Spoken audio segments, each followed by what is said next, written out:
here for every step of the journey. Channel One TV, your election bureau.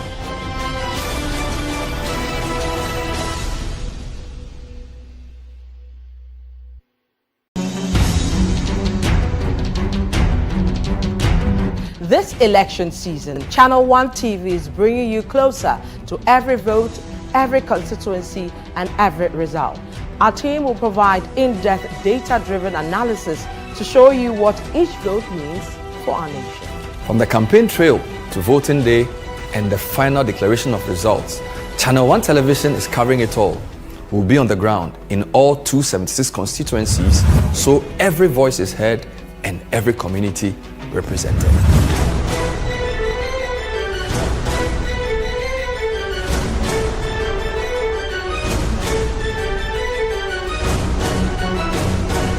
Our comprehensive election coverage brings you every key moment and every voice. With updates from all stakeholders nationwide, this is election news you can trust, powered by the latest data and expert analysis. Join us on Channel One TV for election coverage that keeps you informed and engaged. We are here for every step of the journey. Channel One TV, your election bureau.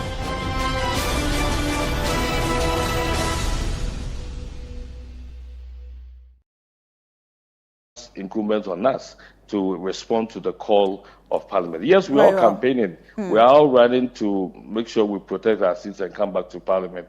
But this 2-3 day meeting to consider this urgent, critical business of government, that is very important to the survival of all of us as a nation, is not the one that will break our back. And so it will be very unfortunate for our colleagues to say they will not attend to the call of the House. It will be very unfortunate. Thank you for speaking to us. Alexander Kwesi Arquah is Member of Parliament for Akim-Odan. Let me now go to the Member of Parliament for Keta, Kwame Gyakpe. Thank you for joining us. Your side has consistently said that you would not honor a recall. Is there a likelihood that you might soften your stance to honor this recall that the majority is triggering? Yeah, thank you very much. Good evening to you and good evening to your child. For us, we have made it clear to Ghanaian public that, and then our leadership has made it clear that we are not going to countenance any recall. So if they want to proceed or use the constitutional mandate to make sure the speaker call for Parliament, it's their mandate to do that, and it is trying the constitution. So we have tools available, so that's what we are using. But for us to come to the floor of Parliament, I mean, the people have issues. So we will not be coming to Parliament, especially 2 weeks to election. What is critical? What is the critical thing they are talking about? Is it the approval of the 2 justices of Supreme Court, or is it the tax waiver we are talking about? Is it the law? What is critical about those things? And how many months left for these guys to be out of power? They are going. So there is no point in actually be granting any law. Right. What is critical? I don't see anything about critical about it. So let's talk about the current inconsistency in Parliament, the recall, the adjournment. How has it affected your campaign so far? You mentioned we have just barely 2 weeks or less to the elections. Yes, because we have plans. And then they are also battling, they want to win power. We also need power. And they can't be using that to stop us from doing our due diligence in terms of the campaign. And then disrupting us with this recall. It's unnecessary. And then what is it? It's unnecessary. And then they shall allow us to actually execute our prosecute our campaign and come victorious. We don't want to countenance that. And then at the end of the day, when they call recall, why is the numbers? They don't even have the numbers in terms of taking decisions. They don't have the numbers. They themselves don't come to Parliament. Why are they calling it? And they are deliberately doing that to stop us from resources that are mandated constitutionally to give us. They are doing it deliberately. So what do they have? We are calling the block of them. Right. Thank you so much for speaking to us. That's the Member of Parliament for Keta, Kwame Gyakpe. Earlier you heard Alexander Kwesi Arquah. He's a Member of Parliament for Akim-Odan. You're still watching the Channel One News Show. Still to come. Ghana's Vice President Dr. Mahamudu Bawumia unveils comprehensive plan to address housing deficit and reform land administration. Meanwhile, NDC flag bearer John Mahama blames corruption for 35% decline in Ghana's petroleum production. We have the details of this and other stories shortly. Please stay.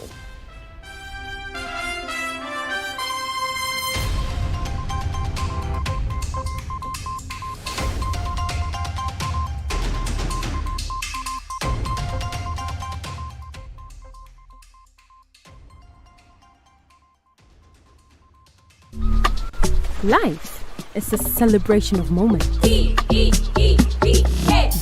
and small. The sun is scorching, I'm feeling the heat. With Piva Drink, every moment becomes a refreshing celebration. From the beach to your home, in every corner of your world. Piva Drink adds a burst of refreshment. Give me Piva cocktail and tangerine.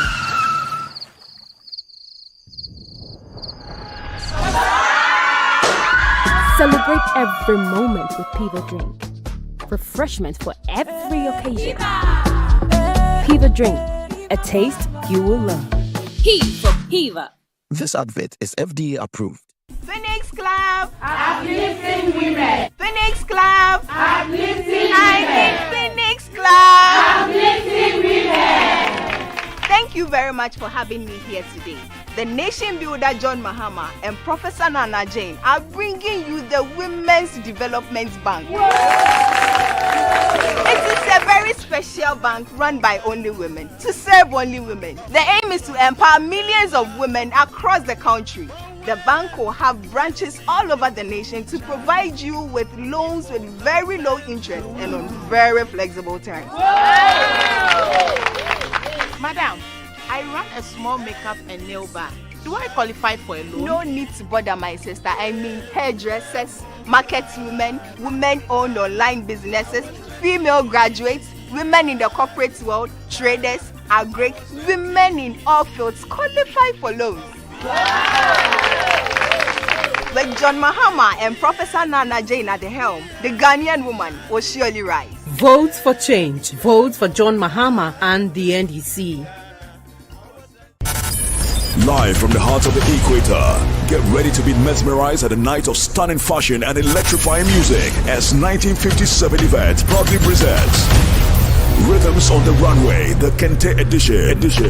From Accra, Ghana to the world, this is a spectacular fusion of fashion and music to ignite your spirit. Enjoy live performances featuring the legendary Asabia Cropper, Edem, Amanziba, Nasi, Episode, Kamido, Kwabna, along with comedy from DKB.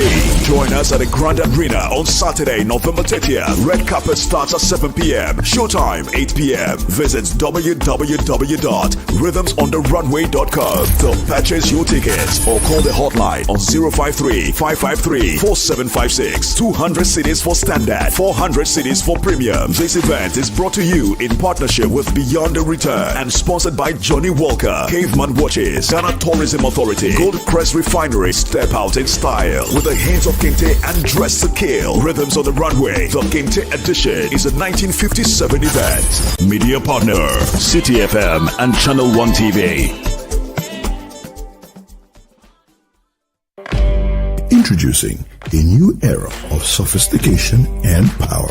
The Haval Julian from Zondatech Ghana Limited.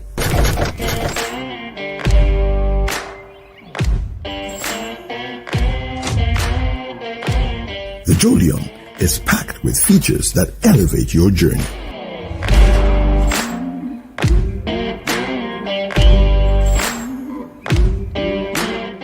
Enjoy excellent interior build quality designed for comfort and style. Experience an impressively smooth and refined drivetrain powered by a 1.5-liter turbocharged engine with 147 horsepower and 220 Nm of torque. Visit us at your nearest dealership and drive away your brand new Haval Julian. Call us on 0501-772222 or 0501-773333. Papa Sammy, I beg if you find something small, give us.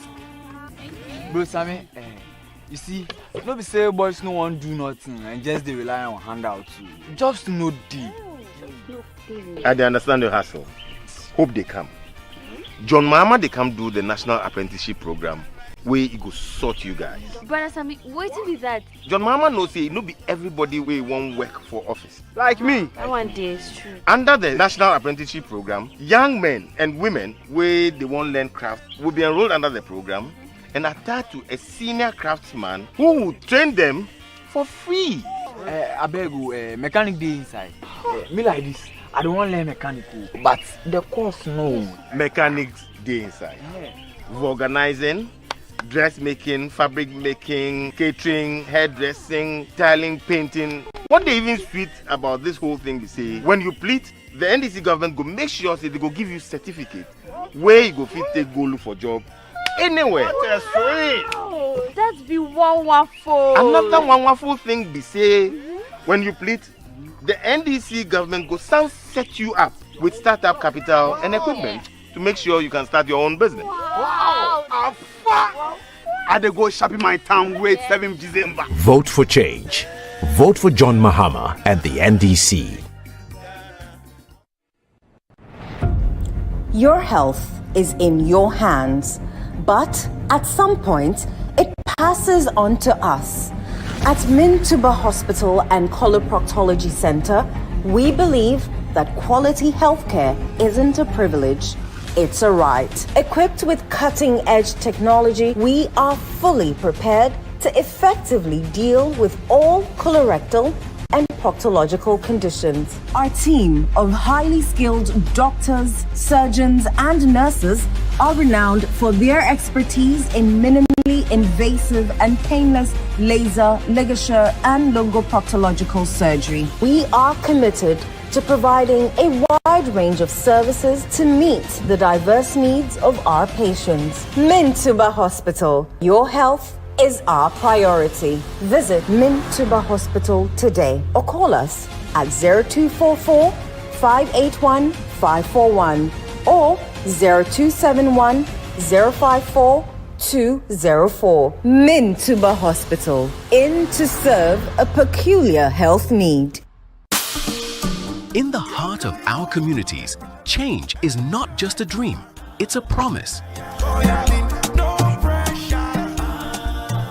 I don't have to worry about rising costs and taxes. Dr. Baumia's flat rate tax system is a breath of fresh air. It means I can keep more of what I earn and invest back into my business. I've seen so many changes in my lifetime, but what matters most is to feel secured. Dr. Baumia's initiative for the elderly is to make sure we are not forgotten. He's giving us the exact care that we deserve. With digital skills training, I am no longer worried about the future. Dr. Baumia empowers us to thrive in a digital world, making us ready for tomorrow's jobs. Job opportunities are crucial for my generation. Dr. Baumia is committed to creating job opportunities and entrepreneurship. With his vision, we can build our dreams. Together, we can transform our nation. Dr. Baumia's plan arranges policies. They are pathway for prosperity for every Ghanaian. It's time for leadership that listens and acts. A vision for all of us, where every voice matters and every dream is possible. Vote Dr. Mahmoud Baumia. Esoroho. Vote number 1 on the ballot.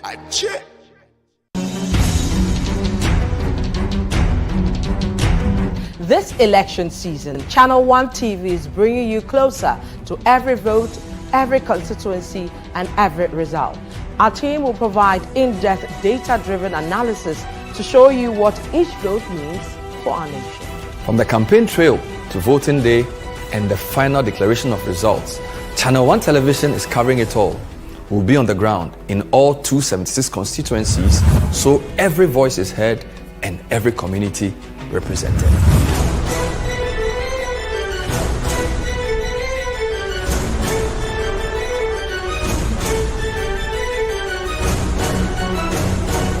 Our comprehensive election coverage brings you every key moment and every voice.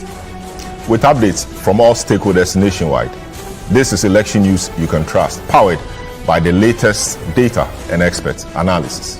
Join us on Channel One TV for election coverage that keeps you informed and engaged. We're here for every step of the journey.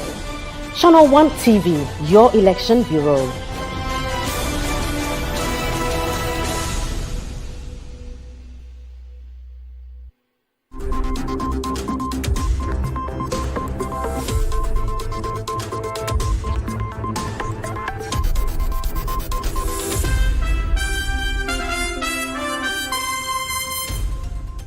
Welcome back. Let's bring you some election-related stories.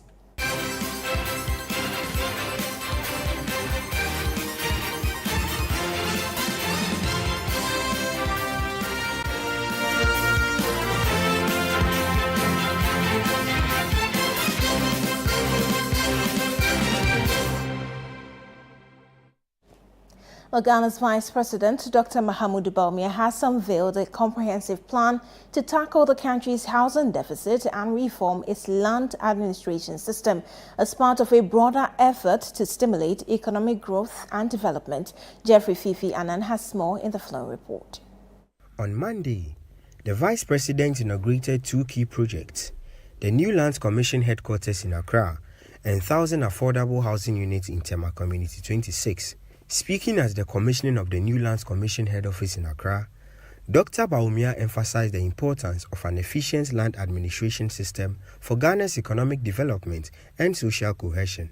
He discussed the challenges the new facility aims to address and reiterated his government's commitment to building a robust land administration system with a focus on digitalization and other critical reforms. Ghana's land sector continues to play a critical role in our economy, shaping the development of our communities, cities, and our nation as a whole. The Ghana Statistical Service estimates that some 90% of our population derive their livelihoods directly or indirectly from land. A well-functioning land administration system is therefore essential for sustainable economic development, social cohesion, and a vibrant investment climate. That is why building a robust and modern land administration must be a priority for all. In the last 8 years, government has been working to build a robust land administration anchored on 3 pillars: modern office infrastructure, digitalization and automation of business processes, and a well-motivated and knowledgeable staff. The Vice President also inaugurated over 1,000 affordable housing units in Tema Community 26. Dr. Bawumia announced a new housing policy called Decade of Housing, which aims to address Ghana's housing deficit over the next NPP tenure. He further reaffirmed the government's commitment to tackling the country's housing challenges. We have seen the year of roads and what impact we have made with the year of roads in Ghana. And what I will be ushering in, God willing, is a decade of housing. A decade of housing for us to address our housing needs in Ghana. And we have already set forth, given our experiences, the financing model for this. It's a private-public partnership.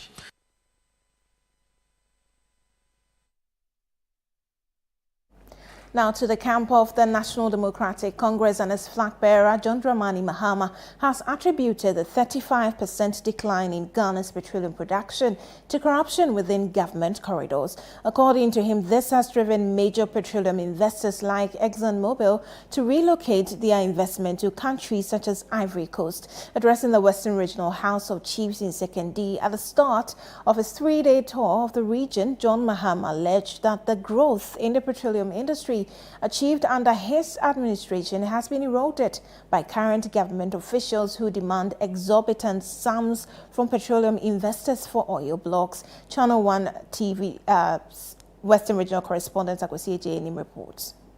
The NDC flag bearer, John Dramani Mahama, accompanied by his campaign manager, Joshua Alabi, and key party members like Tobi Kwachi, Emmanuel Amakufibua, and Julius Deborah, arrived at the Western Regional House of Chiefs to pay a courtesy call on the paramount chiefs and queen mothers.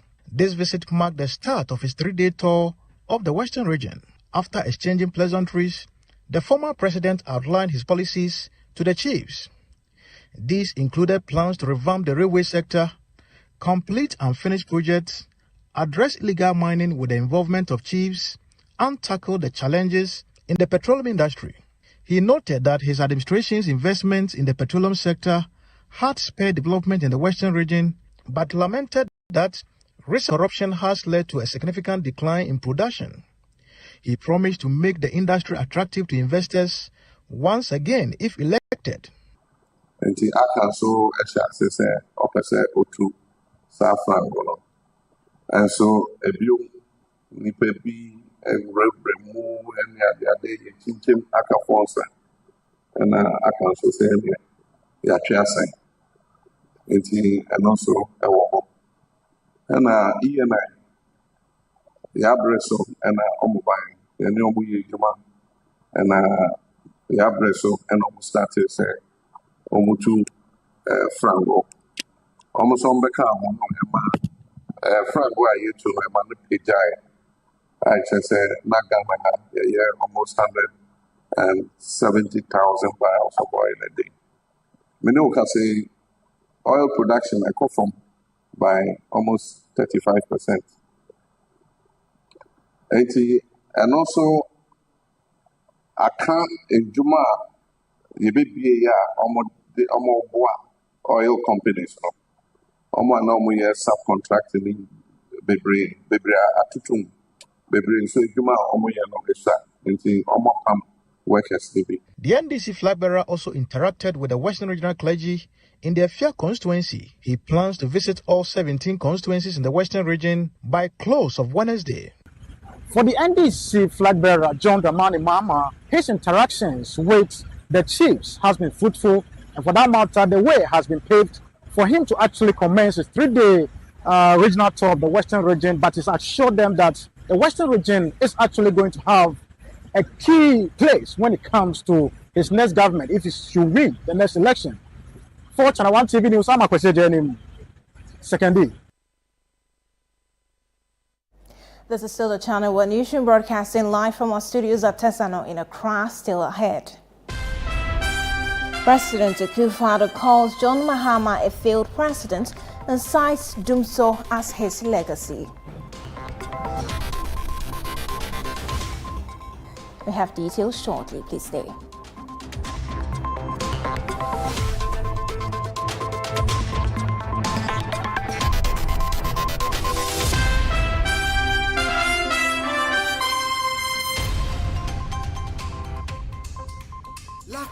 Everywhere. 8K. Hey, wait. You gonna put it on his tab. This is my man. Good luck. Bill Radio, we are star 712. It's much more phone. I'm on dialing the magic numbers. Star 712. Now welcome to the luckiest. And now with me at home ticket. You can buy for yourself or your loved one. Mommy, tell mommy who's here. You're buying for me, right? Or who else? Let me choose buy tickets for others. Love you, boo boo. No, maybe straight to option 4. Now, you need to buy tickets worth 50 Ghana to qualify. Yes, you can buy random or preferred tickets. I'm choosing random tickets. Listen, if you buy the random ticket, the system chooses a random number for you. But if you buy the preferred, you get to input your own preferred 5 digits. 5. Now follow the prompts and confirm. Now the luckiest. The luckiest is regulated by the NLA on the Caritas platform, not for persons below 18 years. T&Cs apply.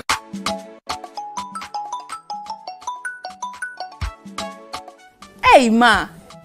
How are you and the kids? Grandma, I miss you.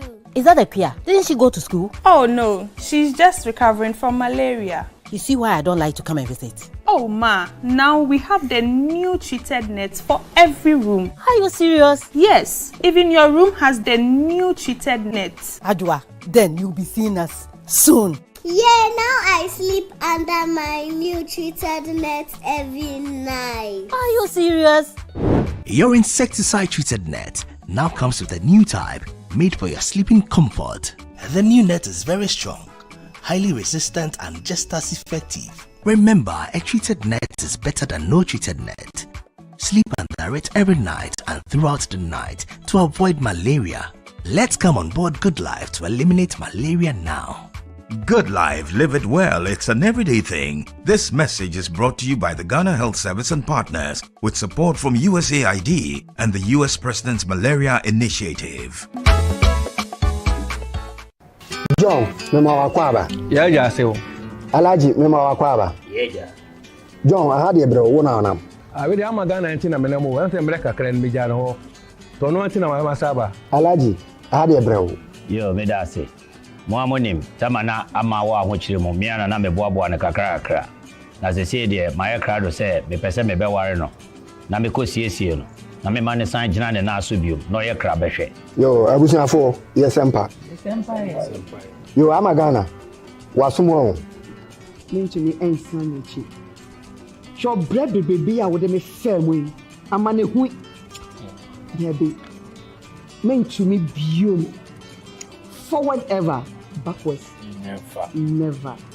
John, wo okwanya wo de me bai faaso ahokyere ekom dum so hwa me nana no yi ya free SHS ya ba ya kom anya school anko enehwe ya o ma yefe ase o ma se sambe she obo sa ahomache 2 o'clock kokora meko bank na makwa ko yiska e de abra magana na magbo ni dwetire ama na starting kokon ketenkete hey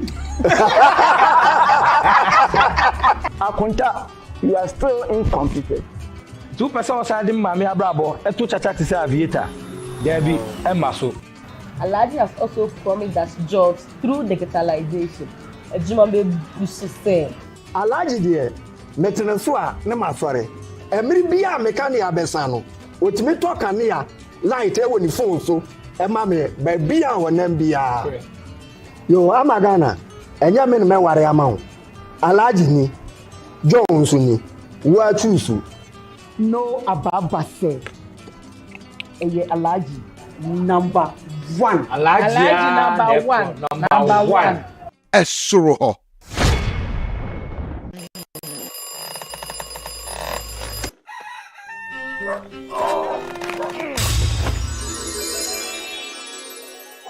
Who are you? Who are you? Charlie, I'll be you from the future. Who doesn't sleep on that slice of bread you call mattress anymore? Don't some slippers then follow me. It is part of the mattress we did the front there. Yeah? That'll be the mattress where the dead for me. Wait, what are you doing?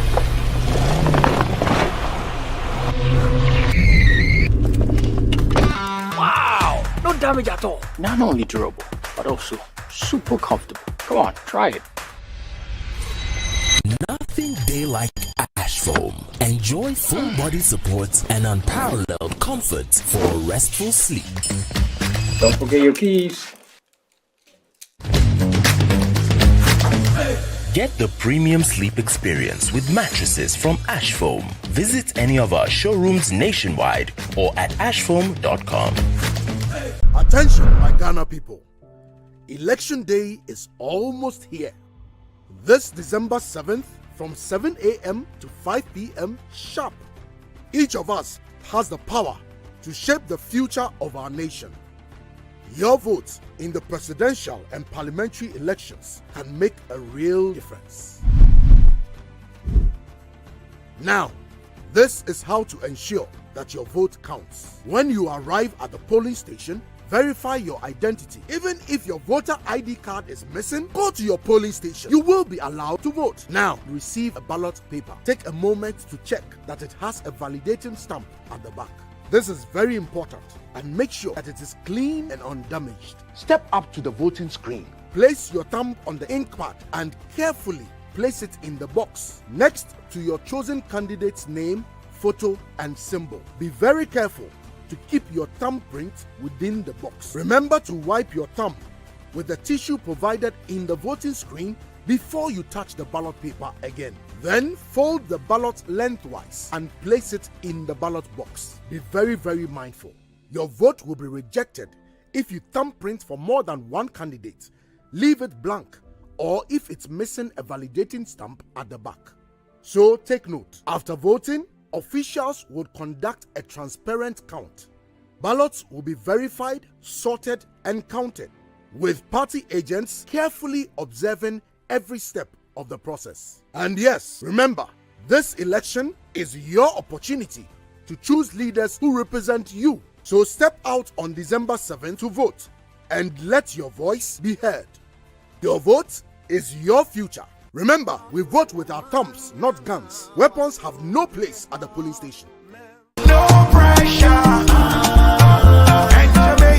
Another morning, another day filled with possibilities. My old car reflects my journey, and today could be the day I take a big step forward. Anything is possible. Just think about it. My shelves are ready to be filled, and soon the flat rate will open up exciting new opportunities. I can already envision a vibrant shop bustling with customers, all eager to discover what I have to offer. I feel optimistic about import costs. Why? Because with DMB flat duty rates, my expenses will be more manageable. I can see my business thriving. Every moment spent with my son brings back wonderful memories. I tell you, my son, with my digital skills, now one can create games in a website. Esuro, vote number 1 on the ballot.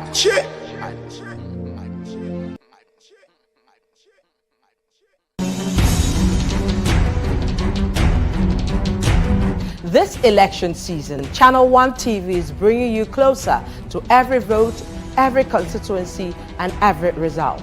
Our team will provide in-depth data-driven analysis to show you what each vote means for our nation. From the campaign trail to voting day and the final declaration of results, Channel One Television is covering it all. We'll be on the ground in all 276 constituencies, so every voice is heard and every community represented.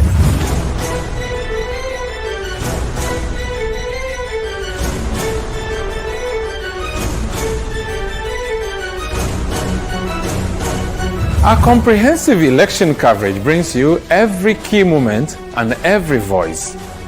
With updates from all stakeholders nationwide. This is election news you can trust, powered by the latest data and expert analysis. Join us on Channel One TV for election coverage that keeps you informed and engaged. We are here for every step of the journey. Channel One TV, your election bureau.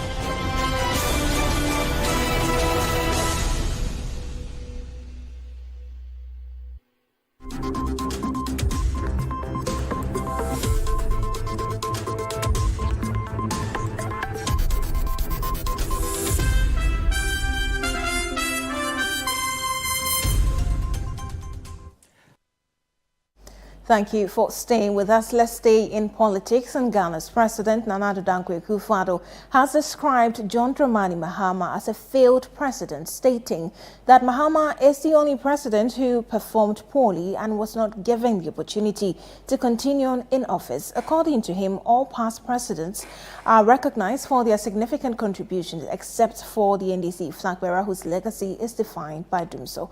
Channel One News' Ashanti regional correspondent Doris Lonta reports. The President of the Republic of Ghana, Nana Addo Dankwa Akufo-Addo, as part of his 3-day campaign tour of the Ashanti region, commissioned 3 district hospitals at Drobonso in the Setri Afram Plains, Sabronom in the Hafo-Ano Southeast District, Trede in Atwima-Kwanwoma constituency, built under the Vamed project. He also inaugurated the Atafua Owabe River Bridge and the Swami Municipal Hospital, also under the Vamed project. In his speech, he described the NDC's flag bearer as a failed president who could not secure a 2-term in office as president, and highlighted that the only legacy the former president is known for is Dumso.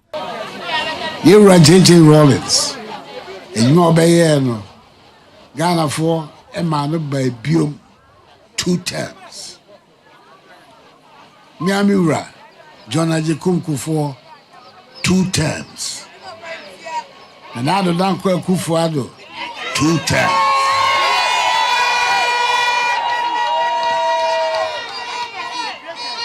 Onipa baako pɛ ɛne ama the kwan ama bɛdi 2 terms. He said the 1 term obedi you say adwuma no ohu so. He criticized the NDC's proposed 24-hour economy, questioning how their flag bearer, John Mahama, could implement such a policy since he could not keep the lights on for 12 hours during his tenure as president. And now also about the 24-hour economy, Beba. 24-hour economy. Also, I hear the Udinya, the actual Dumso. 12 hours to me, my light this. So I better wrote me about a 24-hour economy. Not 12 hours here, the Zoom one, not 24-hour economy, no. What is going to be the use of that? Misramo, ma ubia mfa say and the answer. President Nana Addo Dankwa Akufo-Addo has highlighted the success of the free SHS policy, describing it as a game changer in the educational sector and urging the public to vote for Dr. Mahamudu Bawumia because he is the ideal man to continue his legacy. Reporting for Channel 1 News, I'm Doris Lonta, Ashanti Region. From the Ashanti region, let's come back to the Greater Accra region, and First Lady Rebecca Akufo-Addo is urging voters in the Ododo-Diodio constituency to elect Dr. Bawumia as president on December 7. She believes Dr. Bawumia is the best candidate to continue her husband's legacy and sustain key policies like the free senior high school program. During her campaign tour, Rebecca Akufo-Addo says Dr. Bawumia's intelligence, visionary leadership and expertise in shaping Ghana's economy landscape is unparalleled. There's more in this report by Ni Aikwe Okai. The First Lady Rebecca Akufo-Addo on Monday embarked on a campaign tour of the Ododo-Diodio constituency, precisely the Agbogboloshe market, where she engaged traders and solicited for their votes for Dr. Mahamudu Bawumia, the flag bearer of the New Patriotic Party, and Abdul Manaf Sowa, the parliamentary candidate of the NPP for the Ododo-Diodio constituency. She believes that Dr. Bawumia is the only presidential candidate that could build upon the accomplishments of her husband, President Akufo-Addo. Ni iwu Akufo-Addo leke free SHS ba. Ne ke ba fi akenye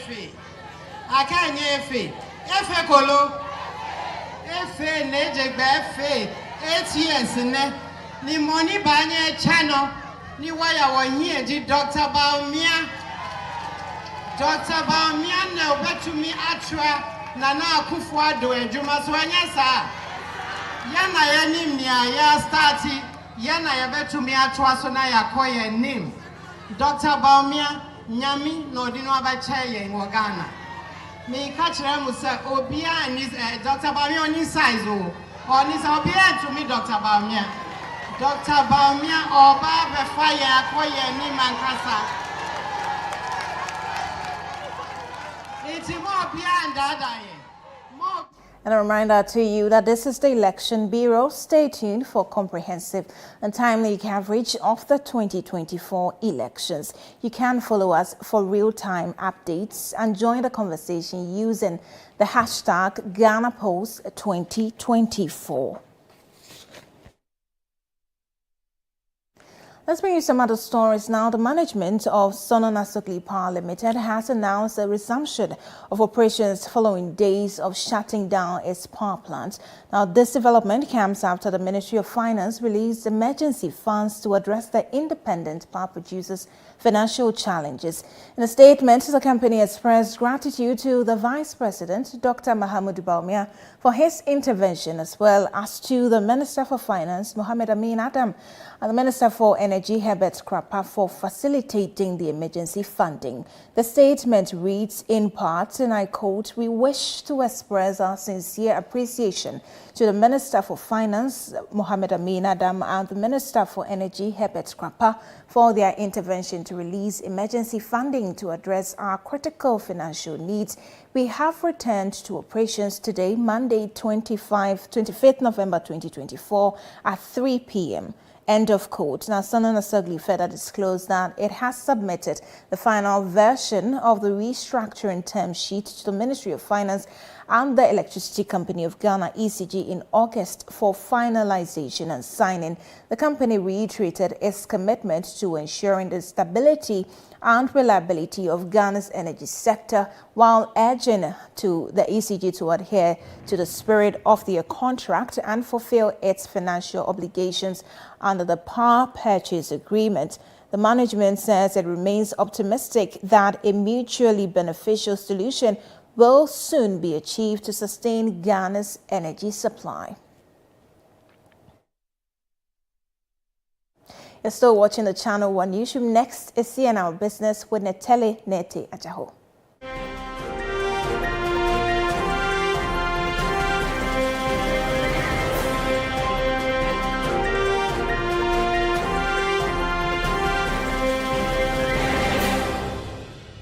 CNR Business is brought to you by MTN and EcoBank.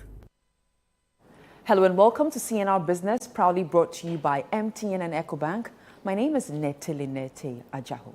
Although Ghana has restructured a significant portion of its debt, Fitch Ratings has cautioned that the country will continue to face substantial liquidity challenges in 2025 and 2026.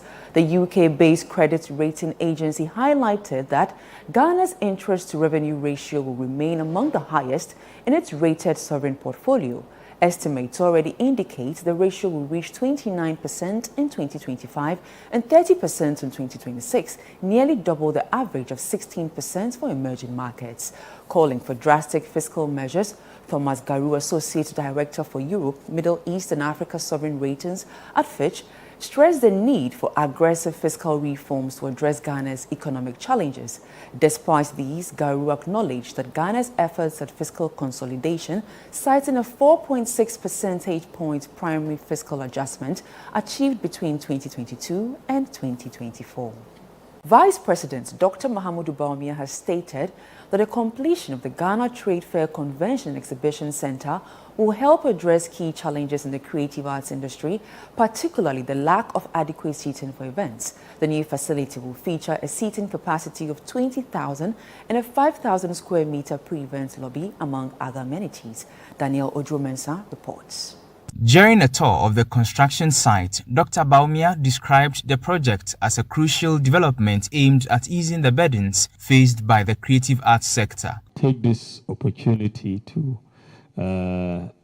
reassure the creative arts industry, because I know, talking to you and what we said we were going to do to build this type of facility, because one of the biggest problems that the creative arts industry has is the space, to actually do shows, to bring in people and all of that. That constraint is real. But I want to assure you that by the grace of God, with the continuation of this project, we should have something for you in 8 months' time that is world-class.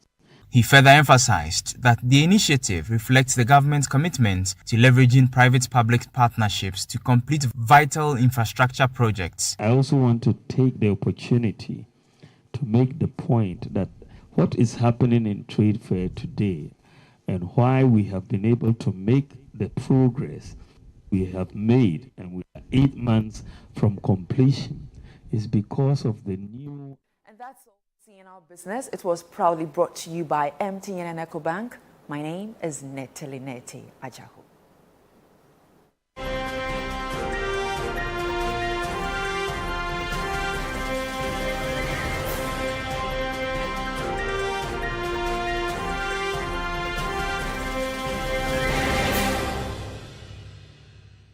CNR Business was brought to you by MTN and EcoBank.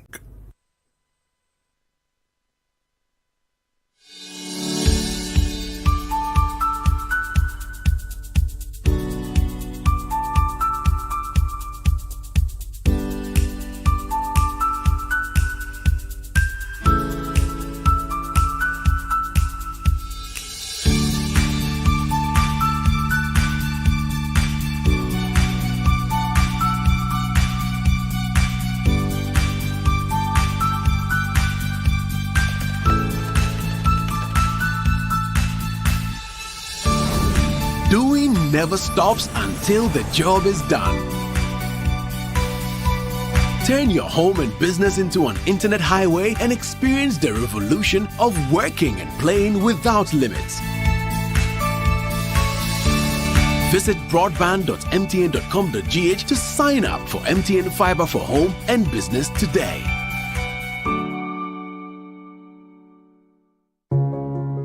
Every day, people have money emergencies.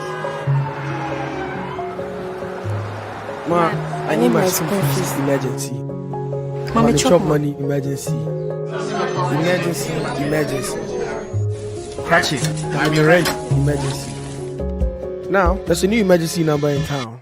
More money, challenge and enjoyment. At the top life we got. Dial star 770 hash for all your money emergencies and chop life. Dial star 770 hash for money emergencies and get easy and quick access to your money, loans, and other banking needs. EcoBank, the Pan-African Bank.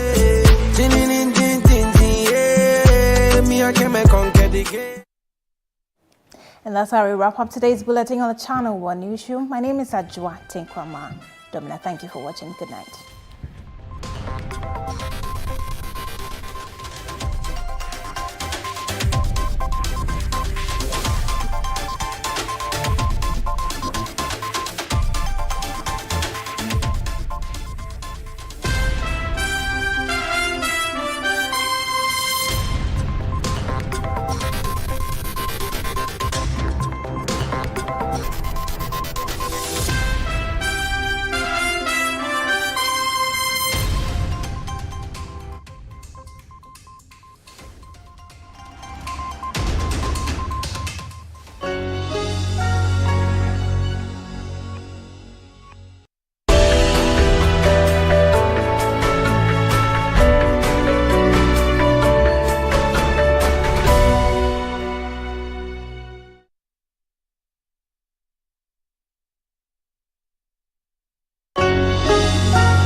About the prospects of a ceasefire deal.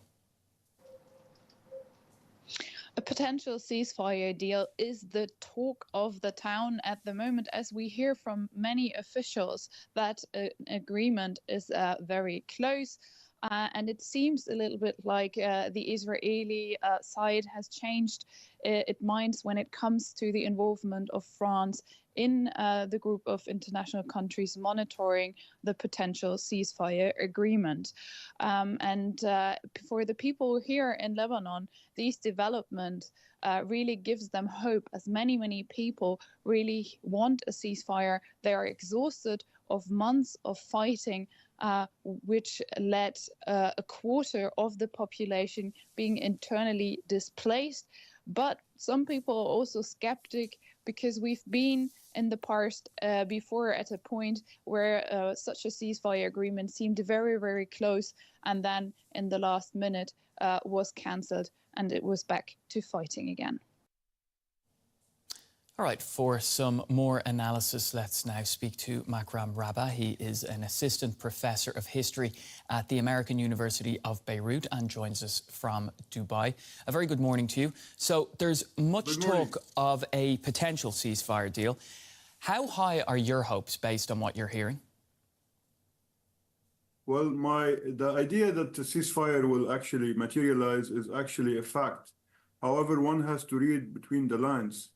The issue is here, we're not looking at something very much similar to 1701, which was implemented in the summer of 2006, but rather we are looking at a kind of a monitored ceasefire, one in which the Israelis have the upper hand, and more importantly, sir, there is a side deal between the Americans and the Israelis, which renders all this ceasefire or peace deal futile, because at the end of the day, the Israelis have been given the green light by the Americans to strike inside Lebanon at any moment when they see there's a potential threat, which brings us back to the idea, who will lead the reconstruction process? It's not really a matter of a ceasefire, but can Lebanon and the people of Lebanon transition into a new era? And this is where I'm a bit skeptical that this is possible at this particular moment in time. So Israel wants to see Hezbollah disarmed and away from the border, and we've so far heard little from Hezbollah leaders. But do you believe that this is something that Hezbollah would accept? Well, one has to remind himself there's nothing called Hezbollah on its own. Hezbollah is part and parcel of the Iranian Revolutionary Guard. And this is not an accusation, this is a statement by the late Hassan Nasrallah. And thus I believe now that Iran wishes to actually be on the good side of President Trump. And in fact, I think that Hezbollah has no way out of this other than the ceasefire. Its total leadership have been assassinated. Its military infrastructure have been destroyed. And at this particular moment in time, there's a problem that the Lebanese do not understand that the Israelis will not disarm Hezbollah. The Israelis don't want a potential threat on their border. And this is why they only care about the south of the Litani area. So in a way, yes, Hezbollah, they want a peace, they want a ceasefire, and more importantly, they want to use their weapons, which are their stockpiling, to dominate Lebanon rather than destroy Israel, as they claim. So let's just get one thing clear. So because before Hassan Nasrallah was killed by an Israeli airstrike, Hezbollah said there would be no let-up in fighting before a ceasefire in Gaza is achieved. So why do you think that's changed now? Well, particularly because all the dynamics have changed. One more very, very important thing here, sir, is that Gaza is no longer there to support it. And more importantly, I think that by killing Nasrallah and his top leadership, they have forced the hand of Hezbollah. I truly believe that Nasrallah did not want to go into a full-scale war. However, the Israelis used the opportunity of October 7 and everything that's happening to neutralize Hezbollah's threat south of the Litani. So here, this so-called narrative that they have connected the fronts, so to speak, have been shattered by what happened on the ground, and basically the fact that we have over 1.5 million of displaced Shiite citizens who need to go back home. And this is really where we have to ask the question, who will pay the money and who will lead the reconstruction process? As it stands, we have no indication that the Israelis will allow the return of these people, because many of these, the last time I counted, more than 25 villages have been razed to the ground, including its infrastructure. How will a potential ceasefire deal between Israel and Lebanon, say, influence the war in Gaza? It has no influence whatsoever, because at the end of the day, I don't believe that Iran actually cares about the civilians, both in Gaza and in Lebanon. It might have a kind of a negative implication in actually empowering Netanyahu's hawkish narrative, but it won't have any practical implications, because both the Israelis as well as the Iranians are looking towards January, 20th of January, when Trump will take office, and we are heading towards a new era in the region. However, this new era does not really translate well for the people who are displaced, be it in Gaza or in Lebanon. All right, we're going to have to leave it there. Makram Rabah with the American University of Beirut, thanks for your analysis this morning. Thank you, sir. Now, the Palestinian Civil Defense is calling for more tent and blanket donations to Gaza to shelter displaced residents from winter conditions. Officials there say more than 10,000 tents have been swept away by harsh weather in recent days, with up to 1 million more people in areas at risk of flooding. Israel's military says evacuation orders have been necessary to protect civilians from its attacks on Hamas militants. The first rainstorms of the approaching winter in Gaza flooded hundreds of tents across the territory. Here on the beach, the tides came at night, sweeping away makeshift living spaces, soaking the belongings of displaced Gazans. That's my tent, and here, my family and father's tent. He had a partial stroke and uses crutches. We had to get him out, and now this is the situation. Show this to the world. Let them see. Far from the sea in Gaza City, rainwater and winds are battering tents. Over a year of displacement has worn them out, and the prices of new tents have soared, forcing Palestinians to try and repair them with whatever they have on hand. We ran away from bombardment and death, and we lost our homes and everything. Our homes collapsed on us. Thank God we came here. Last winter we suffered, and today, here we are, as you see. We are drowning. Our tent is made of fabric, and when it rains, it pours on us. Israel's ongoing strikes in Gaza have displaced nearly the entire population at least once, and reduced much of the territory to rubble, leaving few places to shelter.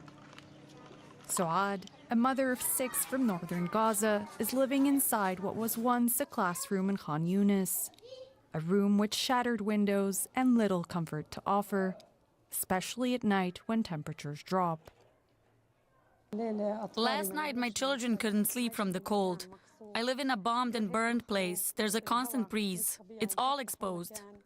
Last night, my children didn't sleep, and I didn't sleep. I had to keep trying to cover my children. Aid agencies are warning that without immediate supplies of new blankets and tents, the situation for the displaced Gazans is only going to get worse as the cold winter approaches. To Pakistan now, where supporters of jailed former Prime Minister Imran Khan have broken through barriers set up to prevent them from entering the capital, Islamabad. Protesters ignored threats of gunfire from authorities to march on the city. There have been reports of heavy clashes with several people confirmed dead. Thousands of Khan's supporters are demanding his release from prison. Authorities placed shipping containers around Islamabad in an attempt to prevent the protesters from entering. Well, a short while ago, I spoke with journalist Adnan Amir in Islamabad, and I asked him about the situation in the capital. Yeah, the protesters have entered Islamabad, and now they are just 12 kilometers away from Pakistan's parliament, which is their destination.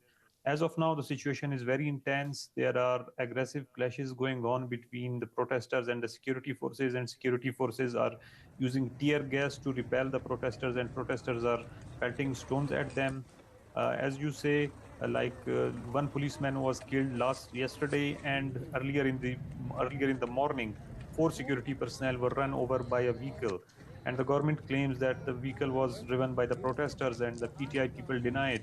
And the situation is very intense here. The people of Islamabad, they are forced to stay in their homes because if first the roads are blocked, and secondly, if they go where the protest is taking place, then the police can mistake them as protesters and they can be arrested. So the life is completely paralyzed here. The situation is very tense. People are worried, and they want the government to deal with PTI in a peaceful way, so that the situation is resolved.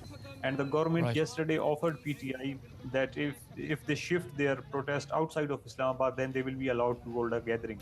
But the PTI denied it, and they said that the only way they will end their protest is if their leader Imran Khan is allowed. And so far there is a deadlock, and due to this. Let me just jump in there, Adnan, because just for those who haven't been following the story closely, former Prime Minister Imran Khan has been in jail for over a year. So following that story, the PTI, of course, is the party of Imran Khan, right? So what is Khan accused of? Yeah, so Khan was arrested on charges of corruption and abuse of power when he was the Prime Minister from 2018 to 2022. And Khan denies all these charges. And he has been acquitted in many of those cases, but still there are more than 100 charges against him in criminal cases, and he's facing them.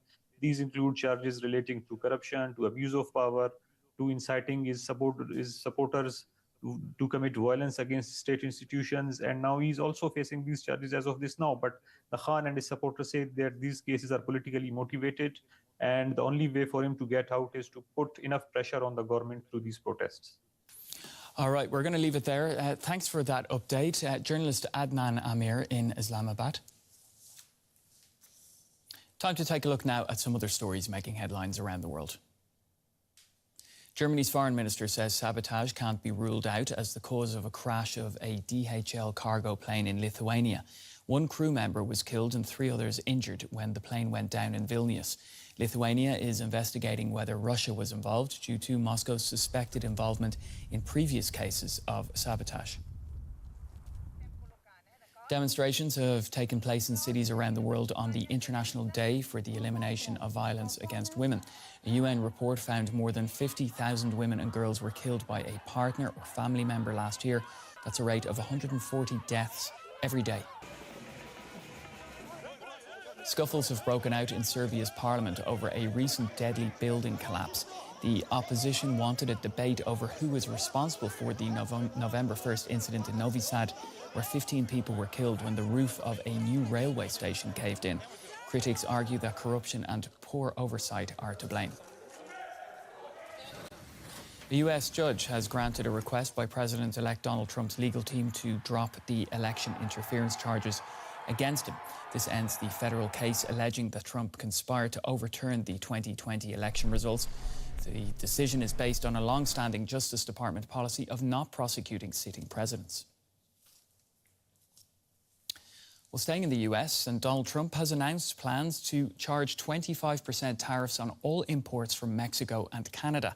He blames the neighbouring countries for not doing enough to stop migrants and drugs from crossing their borders. He also announced an additional 10% tariff on Chinese goods. But trade is not the only issue Trump has with China. So let's take a wider look now at what Trump's second term could mean for US-China relations more broadly. DW's chief international editor, Richard Walker, reports. Donald Trump is back, and he's promising a return to an America-first foreign policy. And that means taking on China. He's chosen two hawks for the big jobs on this, Marco Rubio for Secretary of State and Mike Waltz as National Security Advisor. Both see China as the historic threat to US power.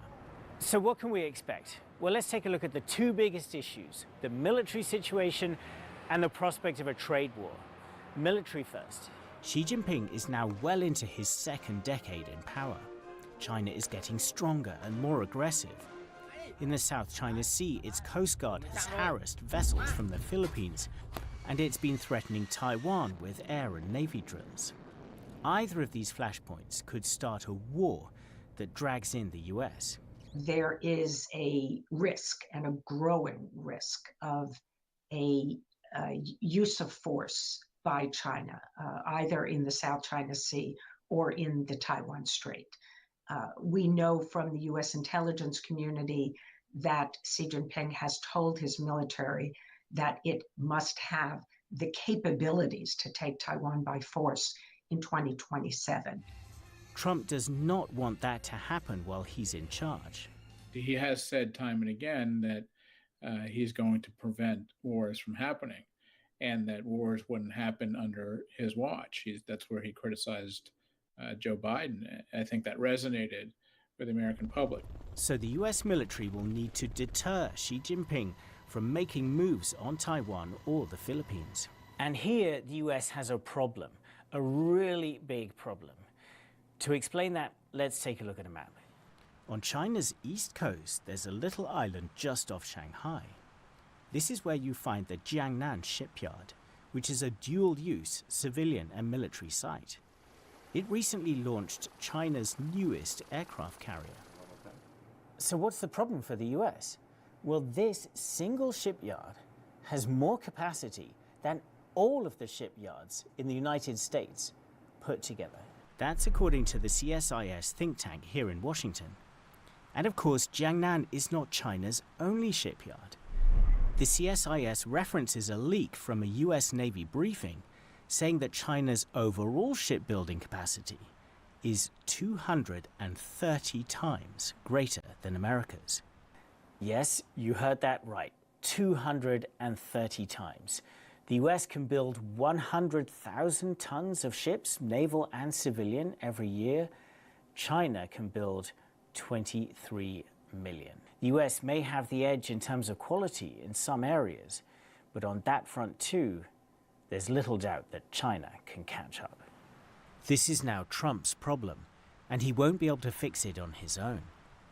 Oh, it's a very, very serious problem. And the United States, in order to get this right, is going to have to also rely on Japanese and Korean allies who are ahead in shipbuilding.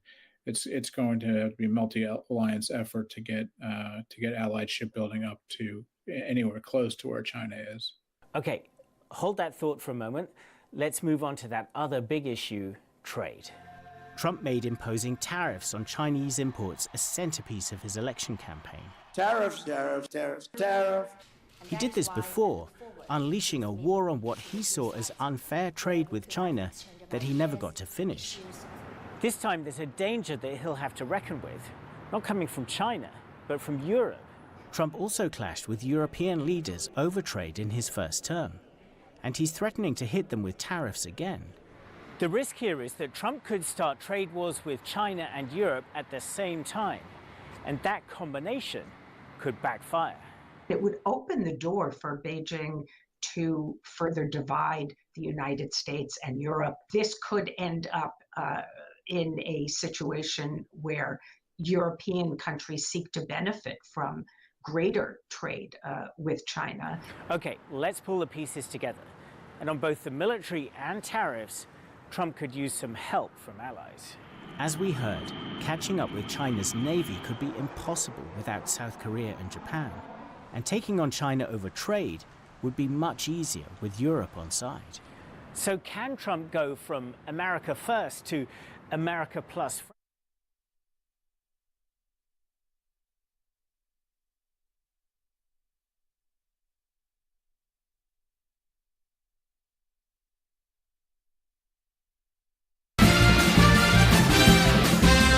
In this fast-paced world, we understand the value of your time, which is why we bring you the key stories that you need to know without any unnecessary filler. Our team of dedicated journalists have carefully curated the news, ensuring that you stay informed about the latest developments in your community, nation, and the world. From breaking news to in-depth features, we cover a wide range of topics to keep you up to date. In just 30 minutes, we'll bring you the top stories, providing you with a snapshot of what's happening around the globe, whether it's politics, business, sports, or entertainment. Channel One Newsfeed covers it all. Tune in to Channel One Newsfeed every weekday on Channel One TV and get the news you need quickly and efficiently. Stay connected, stay informed, and stay ahead of the curve.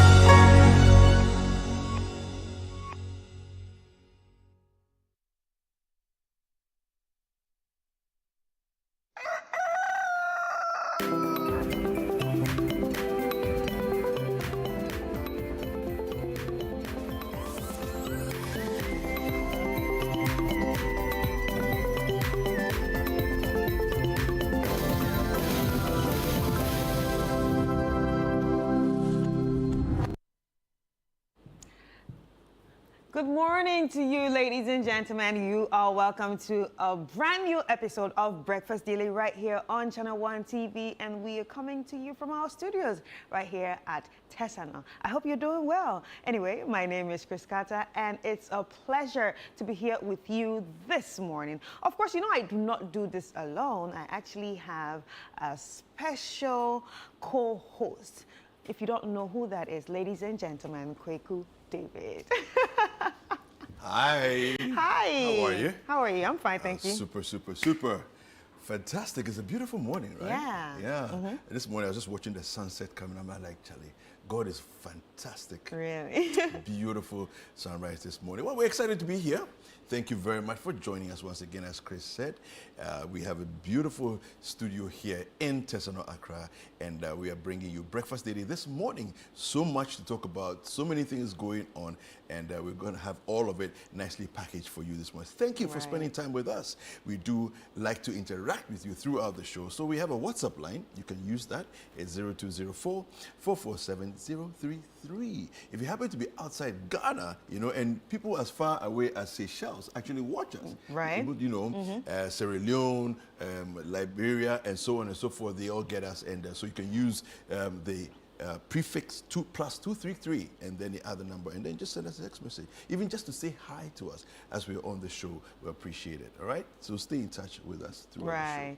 All right, of course, we start the show with some words of encouragement or words of inspiration. Yep. And today our words of inspiration comes from Tara Fela Durotoye, one of the business moguls in Nigeria. Yeah, everybody knows her for her makeup brand. Okay. Yeah, and her makeup school or beauty school. Wow. Yeah, so she's been to Ghana a few times. So yeah, but her quote is, mentorship is important, and you can't go wrong if you are counseled rightly from someone who is indeed worthy to be called a mentor. Wow. Mentorship is important, and you can't go wrong if you are counseled rightly from someone who is indeed worthy to be called a mentor. Yeah. And you know what I like about this quote? Some words actually stand out for me. Okay. Right, mentorship is one. And a mentor is one. Okay, counseled. I like counseled. And worthy. Yeah. Worthy. Yeah. So that means, in as much as mentorship is important, you have to get the right mentor. Yeah. Not everyone can be a mentor, actually. Yeah. And I think I like this because we're in a society that is driven by the love of money. Money is great. Yeah.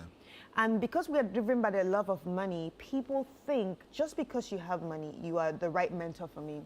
There are a lot of people that want to follow you just because you have money, just because of your riches, just because of your fame, your glitz and glam, and all that. People want to follow you for that. And there are a lot of young people like that.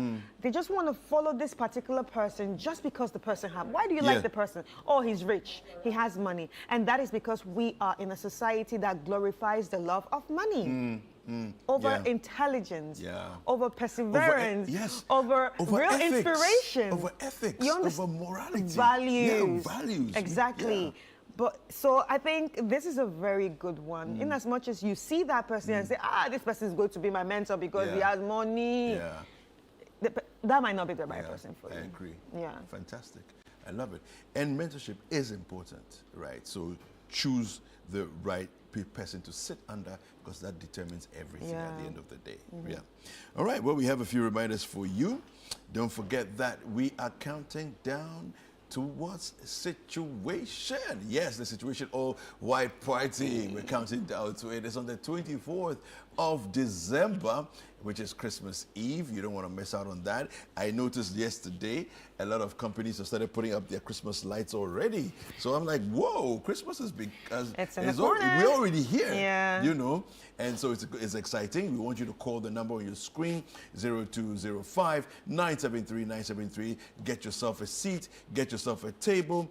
We are focusing on selling tables, right? It's important. There's platinum, there's diamond. We've been through all of that. From us here, she spoke about the different packages that we have. So you see the platinum, we have all these goodies on the platinum table. You want to, I would advise you, platinum is the place to be. Yeah. Go for platinum. Why not? Yeah. Why settle for anything else, right?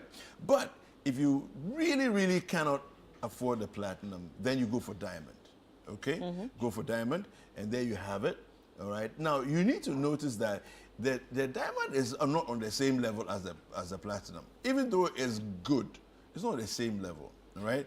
And then when you stretch, count all your monies, count all the coins and everything else, you still can't hit diamond. Your best bet is gold. Right. Right? So go for gold. And this one, make sure that you get one. But you see, the thing about it, I always say to people, and I've said this last year, I've said it the year before, when you come to situation and you see those who are in platinum and you are on gold, please don't be jealous, because the difference will be clear. All right? So I will say, if you can, gather your friends, put your monies together, get yourself a table, and enjoy the platinum experience, because you will actually feel the platinum experience. All right? Right. And so that's the situation, All White Party. It's exciting. We're looking forward to it. I'm looking forward to see all of you, as every year we do. It's a great experience. And last year was just a blowout, completely exciting. All right? And you don't want to miss out on the situation, All White Party. Be a part of it. Get yourself, call that number, all right? Call that number right now, 0205-973-973. Big thank you to Carlsberg, to KISS, and to Series as well. All right, and you know, before situation All White Party, we actually have the elections in the corner. Yeah. And that's happening on the 7th of December. So as we head to the elections, remember that we have special shows out here for you that is actually pumping us straight into the elections, like the constituency shows every Tuesday, and it's going to be happening today at 7 p.m. right here on Channel 1 TV. Samuel Ancom is going to be coming your way and sharing different thoughts and, you know, speaking to people from different constituencies as we gear up towards the election. Absolutely. And we also have some of our regulars face-to-face. It's coming on as well, face-to-face tonight. You don't want to miss out on that 9 p.m. face-to-face. Umaru Sanda Amadou will come to you tonight. And this, you don't want to miss out on that fantastic conversation. He always has these great guests that he brings on the show, and riveting conversations as well. Right, and we also have What the Papers Are Saying. So What the Papers Are Saying with Vivian Kai Loco every Thursday from 9 a.m. to 10 p.m. Get to know all the headlines making wave in the nation. Yes, the point of view also. Yesterday, if you missed out on the point of view, don't worry about that, because we have it on our channels, and you can go back and enjoy the point of view on our channels. And of course, tomorrow, Wednesday, it's going to be happening as well. Now, we also have something that's coming on today, later today. It's the Third World Network event, the Third World Network Africa Public Lecture. It's happening this morning at 10 a.m. You don't want to miss out on that. We'll be carrying it live right here on Channel 1 TV. And so you want to be part of that conversation, the discussion that will be happening there. You have your guests. As you can see them there, we have Dr. Yao Graham, we have Dr. Rose Mensah-Kutin, we have Mr. Charles Abugri, and we also have Mr. Kwesi Edomankwa, and all of these will be on the conversations that will be happening at the public lecture from Third World Network this morning. All right, well, we're going to get into our dailies this morning. And to help me take us through the dailies this morning, we don't have a lot of papers, but we have a lot of news. Yes, it's Vivian Kai Loco, head of news right here at Channel 1 TV and 97.3 City FM. Vivian, how are you? I'm well. How are you? Super. I'm good. Thank you. Yeah. Are we ready for elections? Yes. Yeah. You mean as a station? Yeah, as a or station. As yes. A voter? No, as a station. As a station, Yeah. we've been ready. We've been ready. We've been ready. We've been ready for the past 4 years. After the last election ended, we started ready. last one. We're still ready, and we'll be ready for the next one. I love it. I love trying it. to sound American this morning. You're trying to sound American this morning? Yeah, I was watching DW and I saw Donald Trump there saying his first day in office is going to increase tariffs against China and all that. So I'm trying to be American. Punitive measures against certain countries, Charlie. The man I'm just looking at how he's going to deal with the Israeli and situation. You know, the Gaza thing, and then the Ukraine and the Russia war. Of course, the tariffs, we knew that's going to happen. But those two things, very, very, you know, slippery and all that. Yeah, I'm curious about how he's going to handle the southern border issues, you know, because he did a lot of campaigning among the Latino communities, you know, and they got a lot of numbers from them. Even and though so we now, saw, you know, on Kamala's side, they spoke about some of the anti-immigration things he said, not just against the Latinos, but the minorities in general, the Latinos, the Asians, the black Africans and all that. Yet the numbers somehow were the quite, numbers went up for him. You know, so we saw key personalities like J-Lo campaigning, against him and things he said and all that. But somehow he still got more numbers from them. So I'm curious as to his decisions come 20th of January and whether they will feel like it was a good idea they voted for him. I think when it comes to the immigration thing, I'm not sure he can do much. I'm not sure I'll see anything. I got a lot of calls from people in America who are like, hey, Charlie, I have friends who don't have papers and all that. And I'm like, I don't, what time can he do? I'm not sure he'll be bundled into a plane and deported. But hey, you know, people believe he's very irrational and very erratic and, you know, all that. Let's see what he does. But I'm not sure. I think... But, you know, they are what's that organization called? ICE. They have this organization called ICE. And there was this whole issue with the DACA where they were separating children from their parents. And sometimes you'll find that somebody has come across the border and they just, you know, as they are separating them, they're like, okay, so you can stay, but you can't stay. Meanwhile, they are family members, right? Like immediate family members, but they are letting some stay and others are being deported. You know? A friend of mine who is in which state is that? I've forgotten. Is it Nebraska or one of them? Said the authorities there told them that nothing's going to change. If you're illegal, they know you're illegal, but they're closing their eyes on you if you abide by the rules. Because they need you to still run the companies that most of them find themselves in. They're running factories, they're running healthcare, they're running so many of the key sectors. So far as you're going by the rules, you stick with the they rules, will pretend they've not seen you, but they know you're illegal. You know, and I think there's a worry about now when you have a child there, it's going to take 5 years before you can become American. So I mean, it's not automatic anymore. Exactly. If you want to, which we know a lot of people from our side, they go there. We fly there. Fly there to have now, Charlie, stay there 5 years and let's see. Interesting times. But it's interesting times. But I think I've seen the Democrats still, you know, talking about why, you know, they lost the elections and there's still the blame game. And, you know, I believe most people voted on the economy thing, whether we like it or not. People are thinking, because I remember during the campaign period, the arguments over cost, you know, of products and services shooting up, and most of the Democrats saying, no, it's not like if people are going to vote on, of course, the abortion thing is there, the LGBTQ thing is there, but how to put food on people's table across the world. At the end of the day, I think that's fundamental. Really, at the end of the day, it's fundamental. And you can't close your eyes towards that. And the question then brings to my mind now is that what happens in Ghana? Is that going to be the fundamental deciding factor? The economy? Economy is very critical. Education is critical. Security is critical. Infrastructure is critical. If you live in a house and you have to go through the bad roads to get to work, to go to church, to go, you're not going to be smiling. But there's the issue of die-hard party people. If he or she belongs to the MPP, it's like no matter what. And it's a split of that. Now, what is left is the middle ground. Those who, you know, swing in and out, depending on what swing. I'm a swing person. So I confess publicly, I'm a swing person. Well, I have swung every election. Every election. I look at it and say... If we were not on set, I would have called you something. I nearly did, but...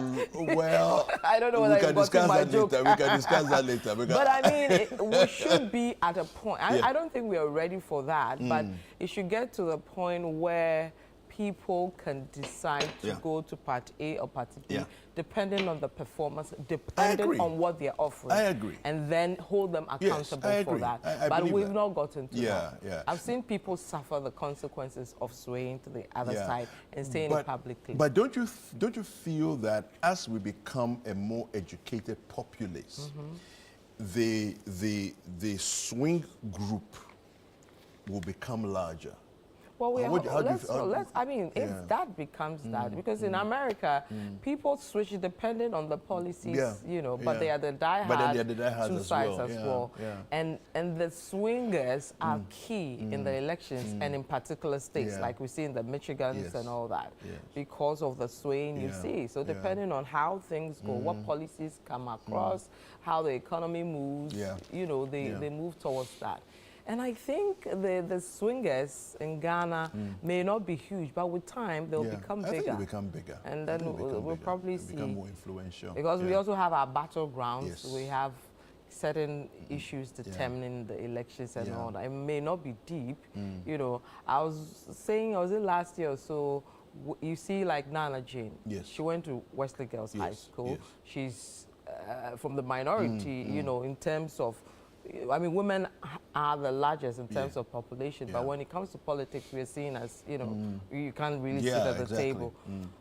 In America, you would have seen a lot of women's group endorse her, and even her school endorse her. We've not gotten to that level yet. For you to go and, you know, because I have not heard, well, correct me if I'm wrong, any women's group really endorse her because she's a woman. Either. She's a woman. I haven't heard either. And then her schools endorse her because she's a woman. We're not there. You go and try it and see. Yeah. So it is what it is. Yeah. Anyway, so I'll start with the daily graphic, if you permit me. Yes. There is pretty loaded on their front page today. Graphic EC discuss election 2024 readiness tomorrow. Trash delivers mixed verdict on National Cathedral, an interesting one there. And then police arrest 26 for toy gun-related crimes. And then they have a special supplement on Black Friday inside the paper. Ahead of election 2024, Keep Up News validator status, NMC charges graphic, and Tapahene sets ambitious investment target, marks Silver Jubilee on Saturday. And then they've been doing the countdown to election 2024 with particular quotes. Okay. Today, their quote is from Reverend Raphael Warnock. It says, "A vote is a kind of prayer about the kind of world you want to live in." Yeah. So, Raphael Warnock, one of the American Congress which is true. We are praying that when I vote for ABCD, these nice things he or she has said will come to pass. So it's a quiet prayer, whether it's answered or not. But I find it interesting, right? The police arrest 26. A toy gun. It sounds like a paradox. Toy gun related crimes.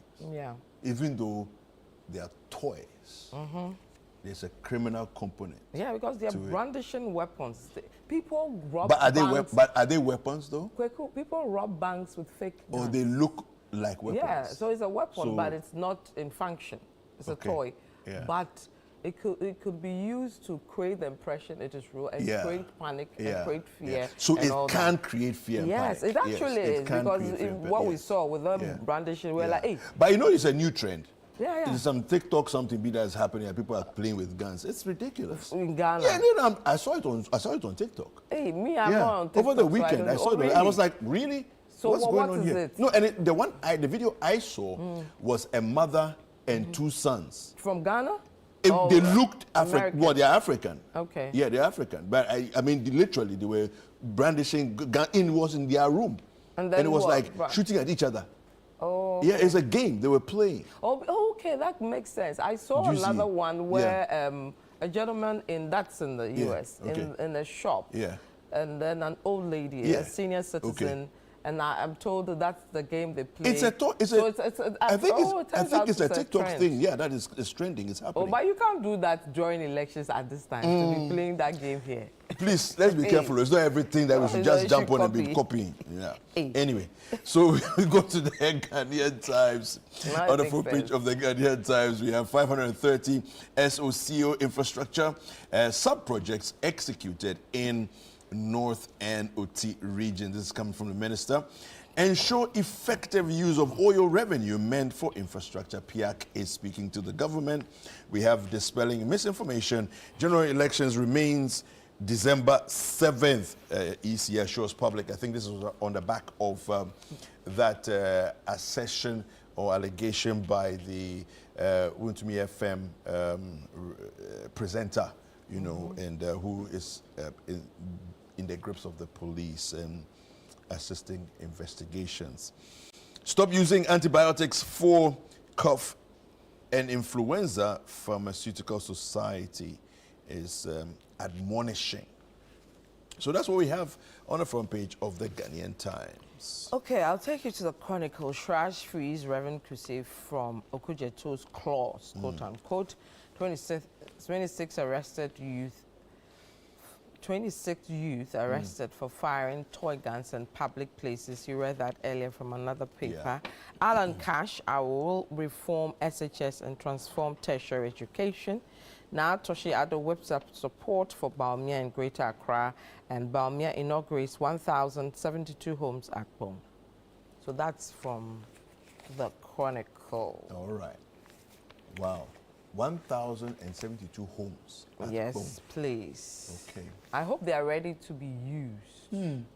Well, immediately. I am just fascinated by the fact that 1,072 homes have been built and inaugurated, and Saglemi is still languishing. You know. Well, they say they've now given it to new investors, and they're supposed to kick start, you know, the final part of it, and then soon it'll be given out. So we have to It would have been see nice. the It would have been timelines. nice to see that done. Rather. That both Saglemi and this new 1,000 homes at the same time were, yeah. Daily Guide. It says here, Baumia is hope for Ghanaians. Freddie Blay is speaking. Natoshi rally support for Baumia. We have Sraj clears Reverend Kusi Boateng, no conflict of interest. VIP Outdoors, 1,072 boom housing project. You know, the houses actually do look like the Saglemi housing. You know, yeah, similar design. You see the photo there. National Security denies kidnapping Emirates manager, and we have the Church of Christ, the Church of Jesus Christ holds Light the World campaign. All right, so those are some of the stories we have from that Daily Guide. Okay, let me take you to the Economic Times. Ghana to receive $360 million from the IMF, $360 million, that's it. In Ghana to exit debt default by mid-2025, Fitch speaking there. And Ghana to face electricity load shedding as 3 IPPs risk shutting down. We're told that quite a number of them have shut down. They are not on the national grid as we speak, but fortunately, Asogli is back on. Yeah. They have said that I think the government, government has intervened and their issues are sorted. Yeah. But means our government has to go back and deal with the others. The other ones too. So that we don't experience load shedding, not this time. Yeah. Well, I mean, in the last week, my lights have gone off, I think, 3 or 4 times. Yeah, my lights were off on Saturday. Yeah. Most part of the morning through to the afternoon. Yeah. I think till 5 or so. Yeah. Yeah, anyway. Right, the business analyst says here, ADB will continue to enhance customer value and service experience. This is coming from the MD. Fair Wages saves 345 million Ghana cedis, resolves 44 union cases in 2024. We also have insurance penetration in Ghana still low at 1%. Okay, Deloitte's Africa Insurance Outlook report is the one that's giving us that info there. Cedi on resurgence, 1 cedi going for 16.7. Okay, No, I think it's supposed to be a dollar. They got it a wrong. dollar going for 16.7. I think it's even dropped below that because last night I was hearing some, the black market people talking about 15.8 and things like that. And sometimes it's cheap, it's lower there, so with the black market. Yeah. Yeah. All right. So then a final one. Stop patronizing black market. It's Oh illegal. no. I'm talking about. I mean, I don't. Oh, you don't exchange No, I'm not money at buying all. from there. I'm just saying that there was a conversation that was happening on a platform. Okay. Yeah, and I heard them saying that it's dropped to that. Akufo-Addo commissions 4 district hospitals in Ashanti. All right. So that's what we have in the printed press. Let me just give you a few online stories and we'll look at some details. So channel1news.com says here, election 2024, don't vote skirt and blouse. Ofosu Ampofo warns Gomwa Central. We have next government will face major challenges in managing Ghana's debts. And this is Mr. Amable. He was on Point of View last night. Interlocutory injunction not to prevent government from raising new T-bills. And that's him again speaking there. Bawumia is the person best to continue my husband's legacy. And that's what we're hearing from the First Lady. And Sunona Sogli restores power plant operations after critical government support. All right, let me quickly take you to citynewsroom.com. And over there we have Ghana's economy has recovered strongly. Amin Adam is speaking. We also have, we are engaging IPPs to avert possible power cuts. This is ECG. IES calls for transparency and sustainable reforms to curtail Ghana's power sector crisis. And finally, Bawumia inaugurates over 1,000 affordable housing units in Tema. All right, so Vivian, you want to take us into any stories? Yes, I'll start with the Shraj delivering its verdict on the National Cathedral, as brought forward to it by the North Tongue Member of Parliament, our very good friend, Samuel Okudzeto Ablakwa. So it says, the Commission on Human Rights and Administrative Justice, Shraj, has delivered a mixed verdict on its investigations into the construction of the National Cathedral, upholding parts of the complaints against the project coordinators while dismissing other aspects. Specifically, the Commission said the allegations of breaches of mandatory procurement proceedings under the Public Procurement Act, Act 663, as amended by Act 719, was justified. In a detailed report dated November 22, 2024, and signed by the Commissioner, Dr. Joseph Whittal, the Commission, however, concluded that the claim of conflict of interest related to the director of the National Cathedral, Reverend Victor Kusibwating, was without merit based on the results of the investigations. The North Tongue MP, Samuel Okudzeto Ablakwa, had petitioned Shraj on a number of issues relating to the construction of the National Cathedral, alleging procurement breaches and lack of transparency among other infractions.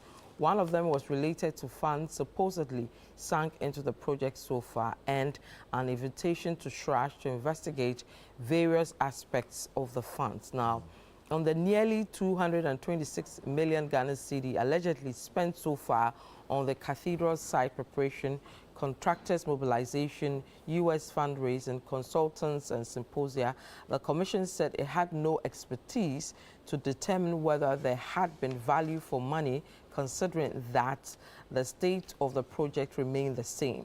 The Commission has consequently referred that aspect to the Auditor General for a forensic audit on the construction of the National Cathedral project for its inception to date. So some tick, some unticked. So that's what we have on the Shraj matter. Okay. Let me just bring you this story here before we go for sports. It says here, stop using antibiotics for coughs and influenza. Pharmaceutical Society is admonishing. It says here the Pharmaceutical Society of Ghana has launched this year's antimicrobial week with a call on the public to refrain from using antibiotics to treat common influenza or coughs. Now, it cautioned that viruses caused flu or colds were increasingly becoming resistant against available antibiotics. Hence, it was important that the public purchase them only when prescribed. Do not request for antibiotics when you have flu.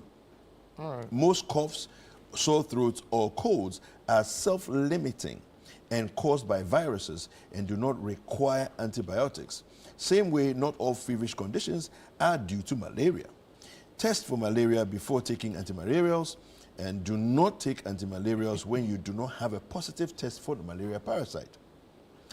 President of the Society, Dr. Samuel Donko, advised on the global theme, Educate, Advocate, Act Now.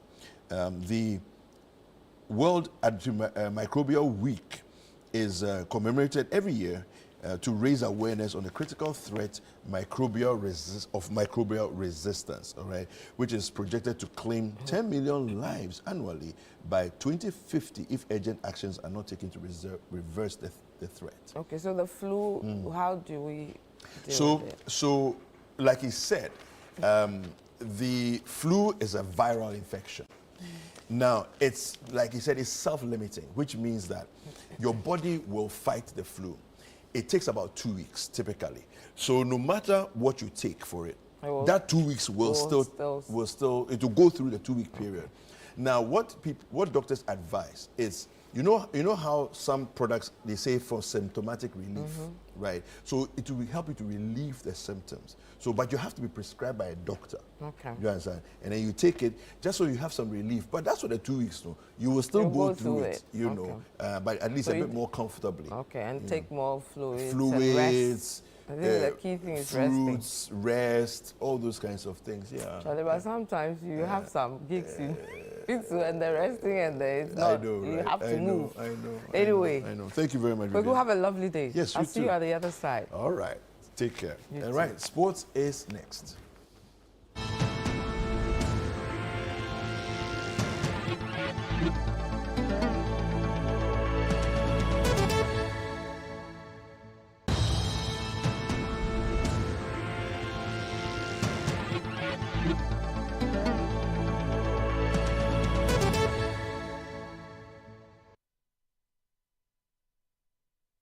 All right, now it's time for us to get into some sports. I'm going to be starting with Premier League on City.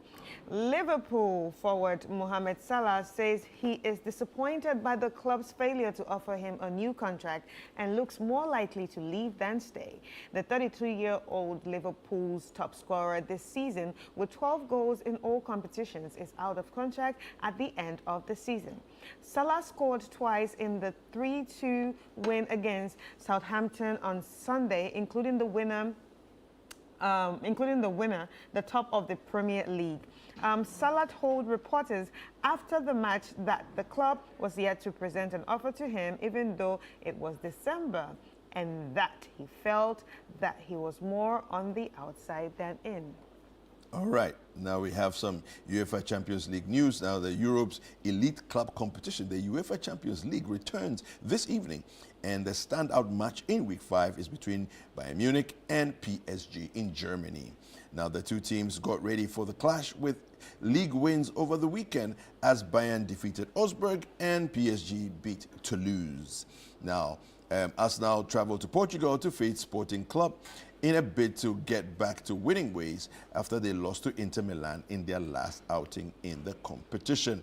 Now, Manchester City will hope for better fortunes when they face Feyenoord of the Netherlands at the Etihad. Now, before kickoff, a look at the top 8 places shows the likes of Liverpool, Inter Milan, and Barcelona all competing for places in the knockout stages. All right, so that's what we have for sports this morning. All right. Yes. So now news review is next, and your guests are ready, and we just want you to just stay put because there'll be some very interesting conversations that are stirring up the nation that you will be interested in. So we'll be right back. All right.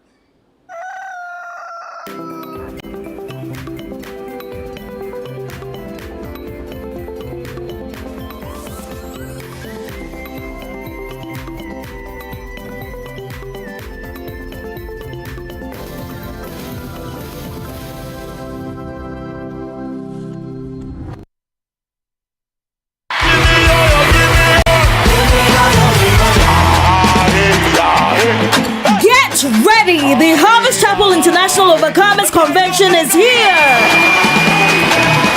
It's a week of the word and demonstrations of God's love and power.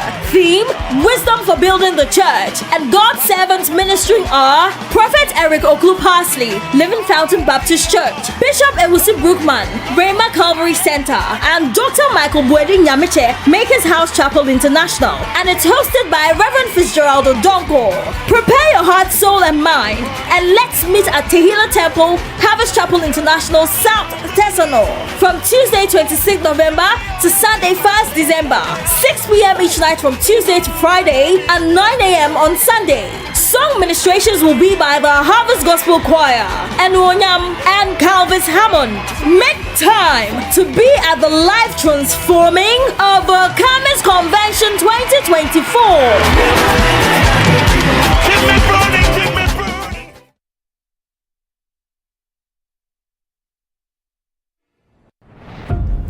Your health is in your hands.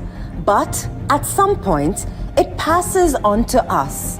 At Mintuba Hospital and Coloproctology Center, we believe that quality healthcare isn't a privilege, it's a right. Equipped with cutting-edge technology, we are fully prepared to effectively deal with all colorectal and proctological conditions. Our team of highly skilled doctors, surgeons, and nurses are renowned for their expertise in minimally invasive and painless laser, ligature, and lungoproctological surgery. We are committed to providing a wide range of services to meet the diverse needs of our patients. Mintuba Hospital, your health is our priority. Visit Mintuba Hospital today or call us at 0244 581 541 or 0271 054 204. Mintuba Hospital, in to serve a peculiar health need. Allow history to be the judge of how I have served my nation. How well I have done my part in running my lap of that relay. What that verdict will ultimately be, I cannot say. I can only say that I have done my best, giving my all. In almost 8 years, what is the verdict of this proclamation? One day on television, I will kneel down and say, Mahama, I am sorry. And someone make kafano who say, an angel. Say one day, Mahama was an angel. Mahama Kafra. Maybe hear this in you, but I stand for the truth. Mahama, sorry. Oh, I'll take this opportunity to apologize to the former president. I mean, His Excellency John Mahama. And yesterday, I was bound to apologize to President Mahama because he's a fine gentleman. Corruption, Nanaba Wire times 10. Mama, this year, Facha Ghana for the Facha and the Facha. My first year is up at your mama chopper, but no physical. Maybe the Japan show. My body baby, no mama, my body baby. Missing someone making kafa Mahama who part that time you piece of Mahama you come forward you say, not Mahama angel. Luck is everywhere. 8K. Hey, wait. You can put it on his tab. This is my man. Good luck. Google Radio. We are star 712. It's much more phone. I'm on dialing the magic numbers. Star 712. Now welcome to the luckiest. And I'm with me at home ticket. You can buy for yourself or your loved one. Mommy, tell mommy who's here. You're buying for me, right? Or who else? Let's choose buy tickets for others. Love you, boo boo. Maybe straight to option 4. Now we try.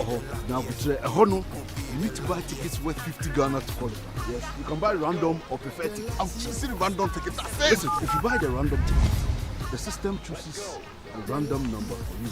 But if you buy the preferred, you get to input your own preferred 5 digits. 5. Now follow the prompts and confirm. Now the luckiest. The luckiest is regulated by the NLA on the Caritas platform, not for persons below 18 years. T&Cs apply. How far with your internship? To be honest, I'm so nervous about starting this new role on Monday. Oh, please. I know you'll be great at it. You should be worried about what benefits they have. Example, do they have health insurance? I doubt they will have that for internet. But no shaking. I have NHIS already. After you're on a line, Ina, look at you. What are you going to do in the office when you can just download the app to register for an NHIS membership? Yes, my people. You heard right. You can now download and register your membership on my NHIS app. No long queues or tedious paperwork.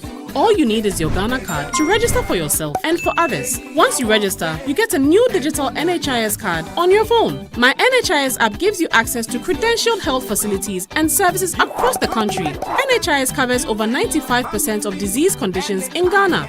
Access to healthcare just got easier. Now let me sign up quickly. Me, Seth, I'm starting work next month.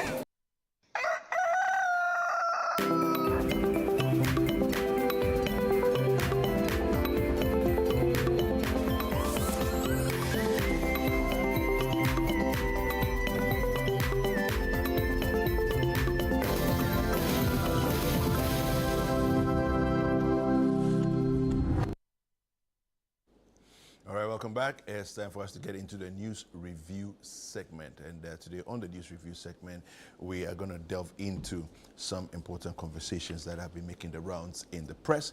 The segment is interactive. We want to hear from you, so kindly use the WhatsApp line. The WhatsApp line is 0204-447-033. If you happen to be outside Ghana, prefix that number with +233.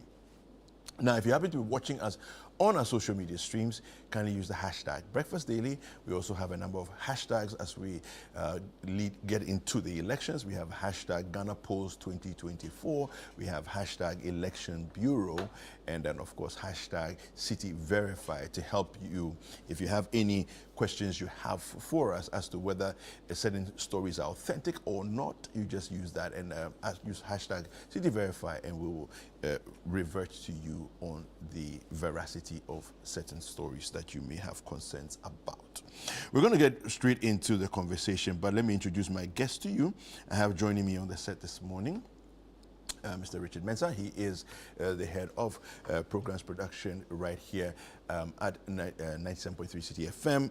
And we have also Larry Alansdogbe. He is the managing editor for the Herald newspaper. Gentlemen, you are both welcome. Thank you. All right. How have you been? Well, yeah, holding on. Holding on? Yeah, okay. Holding on. And, you know, it's getting to elections, the D-Day. I'm so telling you. December 7th. Psyching ourselves up for that day. Yeah. You know how it works with the radio and TV. Yeah. And the way we want to give it a very comprehensive lookout. So you can imagine. How are we doing? A lot of work. Yeah. A lot of work. Yeah. How about you? It's been a minute. Yeah, sure. Are they to Kwana? Far Eastern Europe, Kakra. Oh, I see. I see. How are the Bolsheviks doing? Oh, I think it's been good. I was at the COP29. Oh, okay. Climate change, all that. Okay. I mean, I think there's a lot we need to do as a people. Is that Azerbaijan? Yeah, Azerbaijan. Yeah. Okay. There's a lot we need to do as a people. Yeah. I mean, if we are really committed towards issues of the environment, drought, flood, you know, there's carbon emissions and so on. You know, it's people are taking it quite seriously. Yeah, in their and dedicating, you know, their parliamentary work or legislation to a lot of those things. But here, and in Ghana in particular, listen, it was a sad spectacle. Yeah, what over happened? there. I mean, you had state officials who came, and you could see clearly that these are guys who just came to hang around. Yeah, hang around, not necessarily to do anything. Yeah, wow. You know, but others had bought stands. Okay. You could see the Saudi Arabian stand, and it's bigger than your studio. Wow. The Chinese stand is twice that. Hey. The Russian stand is massive. Yeah.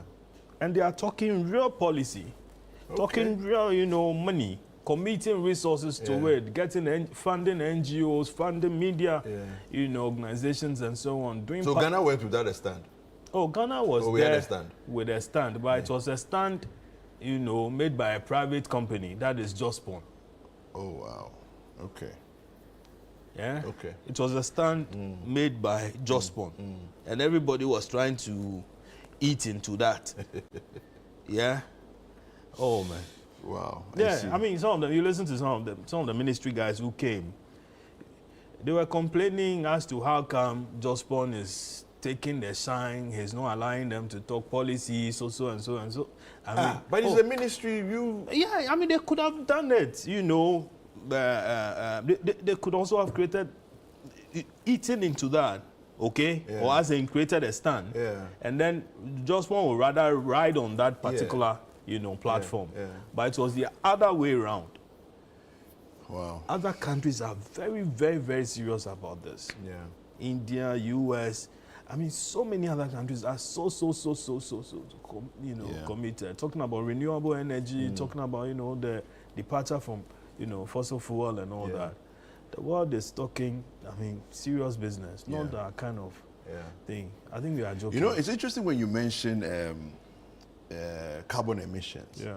As soon as you mentioned carbon emissions, the first thing that came to mind was our traffic situation. Yeah. Because the more traffic we have, the more carbon we emit into the atmosphere. Exactly. You know, so it's almost as if everything is related, and somehow we're not dealing with the traffic situation, and we don't seem to really care much about the traffic situation. In Baku, you could count 10 cars, and out of that, 7 of it, it's electric.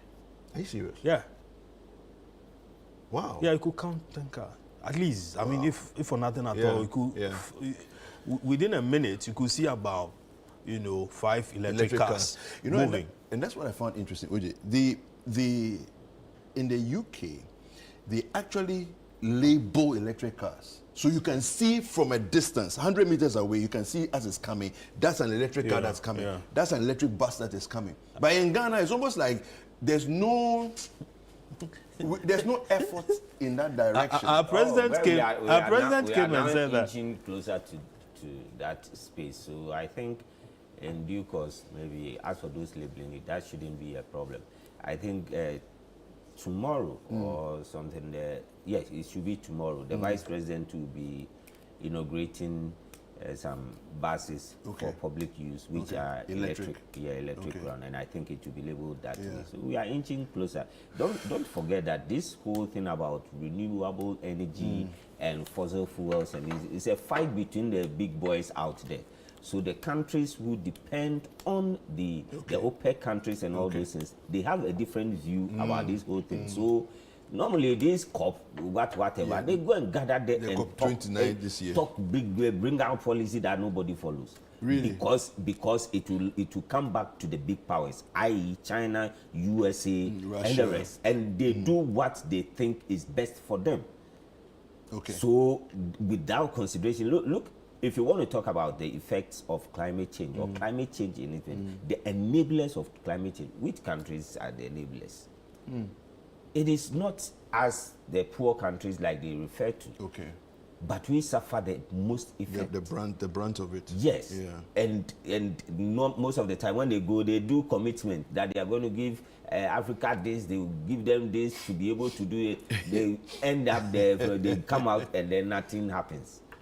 And when you went, I think there were some demonstrations. Every COP there's demonstration. But this time around, the whole focus of the demonstration was that these gatherings are becoming a little bit useless. So why don't we refocus in terms of finding solutions to this? Because it looks like these gatherings are just being cosmetics, and most of the time, and I'm happy you said Saudi Arabia had a stand.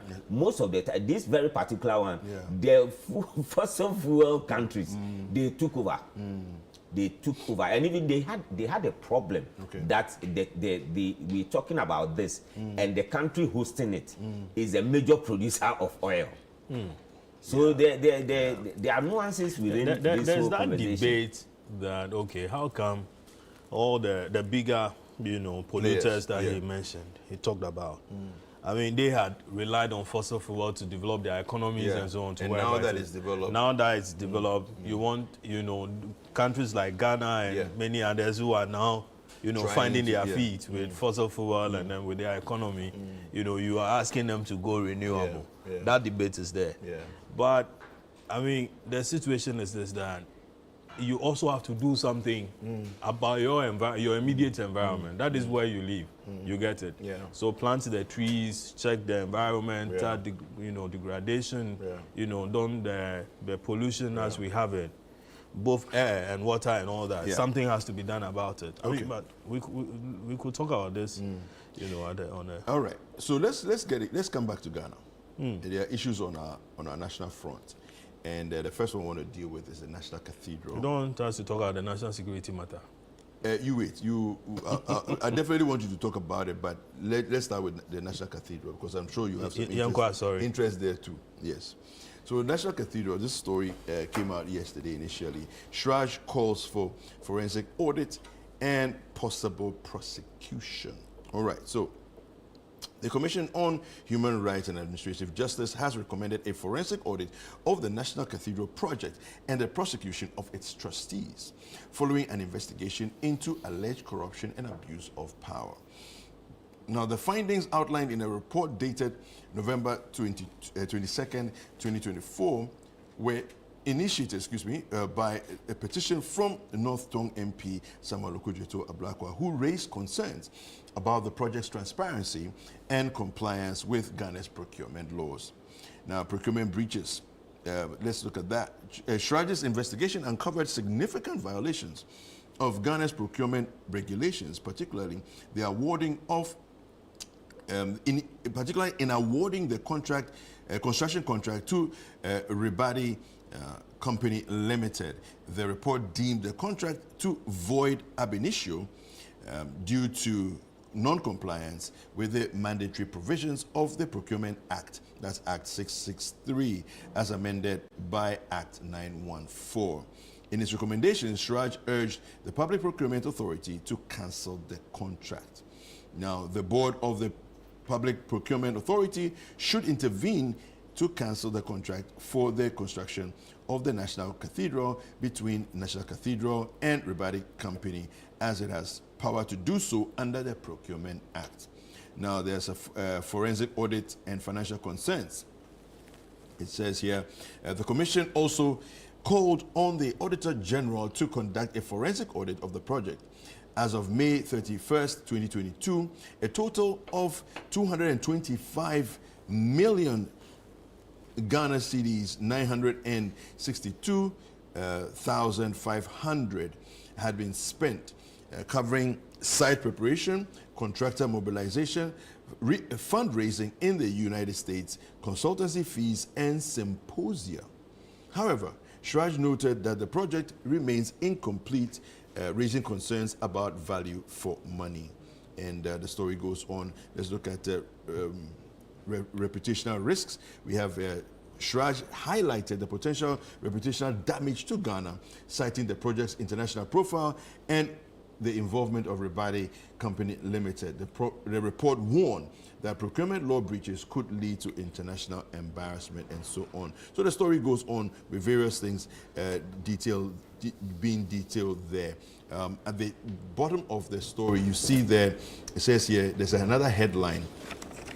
Shraj clears Reverend Kwesi Boateng of dual identity and financial misconduct allegations. And you'll recall that he was very much at the center of some of the allegations and accusations that came earlier as well. Let me start with Richard Mensah on this one.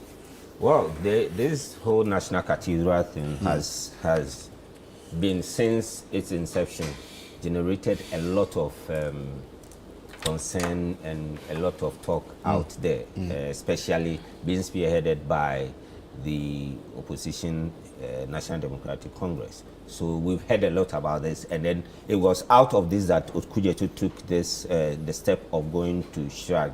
Shraj has investigated. They've given everybody the opportunity to come, and this is the kind of recommendations they are bringing out. I say, just by reading what I have seen from yesterday, I say this is a very big indictment on everybody connected to this very project. You know, sometimes you wonder, how is it that when we are embarking on such projects, and forget about the National Cathedral, such big projects and all those things, we will always find a way of sidestepping the procurement laws. And it bothers me. It's as though there's a calculated plan to always gain from procurement, because really, what do we seek to gain? If the report is anything to go by, saying that procurement processes were sidestepped, and this is a country that has beautiful laws on procurement, the people who were involved in this are people, some of them run their own companies, so they know how to maximize on whatever input you are putting into your business. So then you are asking yourself, such a big project like this, such a project that we said it was a priority of priorities for the president, because he said at a point in time, he said, Cathedral no more than cry ABC. Now you are going into such a project, and the best you can do is to award contracts without going through the procurement process. This sounds criminal. And that is why the Shraj is recommending that either the special prosecutor or the Attorney General takes up the issue and then does what? Investigate. Look, they say cancel the contract. There's express advice from Chirac saying that the contract should be cancelled, and he called on the board members. I'm thinking, why would the board members, even knowing the kind of people who were assembled as board members, why would they even wait till now? Probably they have some explanation, but definitely more often than not, when people are given the opportunity to serve the state or do these things, there's always this thing about procurement. There's a funny thing I always say. I say Ghana is a procurement economy. A procurement economy. And why do I say so? Because at every opportunity that will lead us to procure something, that is where you find the energies of state officials, the energies of people mandated being wasted. That one, they will pull up 100% energy once there is procurement involved, because we've all turned ourselves into some crabs every time. Like I used to say something funny. Say the only time you find when the UK and this is so they say it among themselves in the UK. Say the only time you find a Ghanaian thinking very well through a problem is when he's finding ways of beating the system. So instead of you finding doing calculation, he's saying, Eddie. And that is what they do with this procurement thing.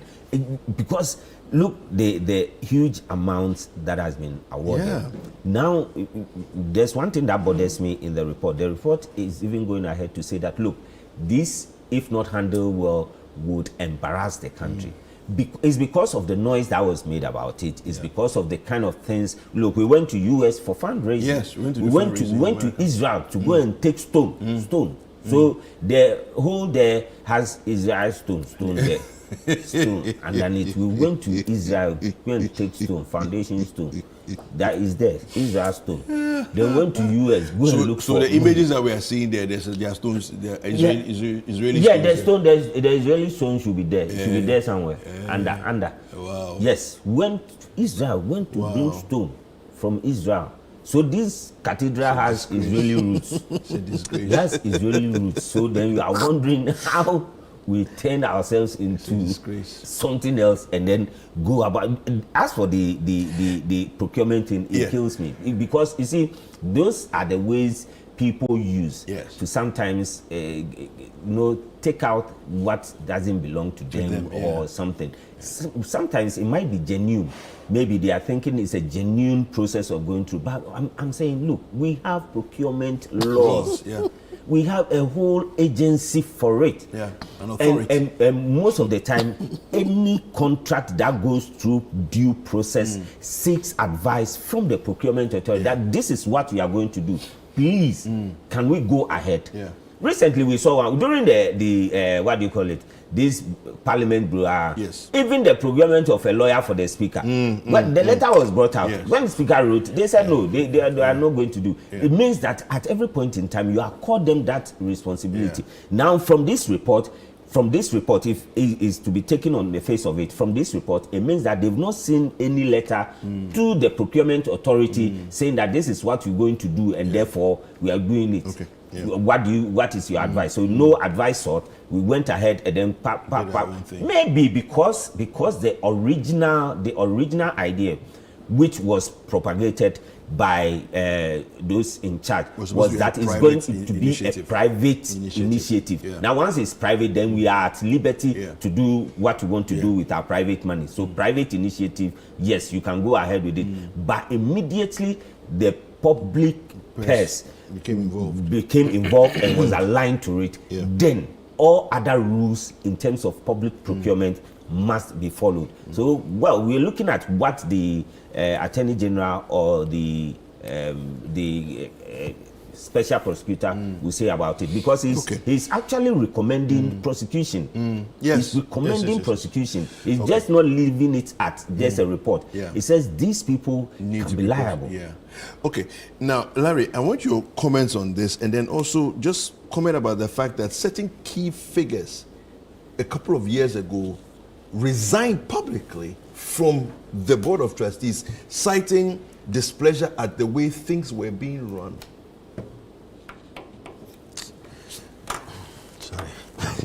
You tired? Yeah. So, when was the president supposed to commission the cathedral? Oh, wasn't it about 2 or 3 years ago? No.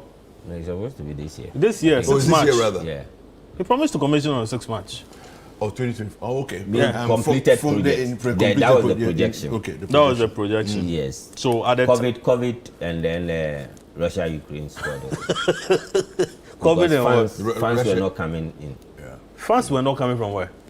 Now, but we had to go out and then do fundraising. Now with COVID, you can't go out there and do the fundraising. So I think COVID and Russia and Ukraine affected it. So what happened to the private fundraising that we were doing? Exactly. I think COVID Did they, and Russia and Ukraine affected it. No, at least they went out. The report captured the fact that they went out there and did a couple of fundraising programs. I was actually at one fundraising event. Okay. And how much? At Ahimfie. Ahimfie. Ahimfie is. How much did? Please, I don't know. Why it wasn't declared? No, because it was more of the initiative of the short code was put out that day. There were a number of other things that. How much came in through the short code? Please, I don't know. How much came in through the various donations by the churches and so on? I don't. Maybe it's in the report. I don't know. It's in this same report. I don't know. Charlie, we have been lied to. Even God has been lied to. A man sat down and said he had a dream. Okay, that he was going to be president, and that God should make that dream possible. Okay, and then the dream came true. Now, before his inauguration or his inaugural ceremony, he went to the site, gathered pastors, prominent pastors. The pictures are around. Otabil was there. The Papa, what's his name? Duncan Williams was there. Yeah. Almost everybody who matters as far as the clergy is concerned in this country. Were there. Yeah. Okay? Yeah. And they did this. They did the first one. And then later they went back when the stone from Israel arrived. And then they went and dug the place. I recall Captain Smart carrying cement, a bag of cement on his head. That, he was donating it. You could see that. You could see Dino. They brought the Israeli ambassador to the site. Everybody. A lot of fanfare. A lot of fanfare, a lot of money, so on. I mean, man hours. Okay? Were dissipated on this. Buildings were broken. State officials were relocated. They were checked into private homes. And then the country is paying extra money for as rent to private individuals. You even promised that within whatever, you're going to commission it before you leave office. Today, you've commissioned a railway line that doesn't go beyond the place that it's supposed to go. It just stops around in Pakadan and then comes back. You've done your work. Port to port. Okay?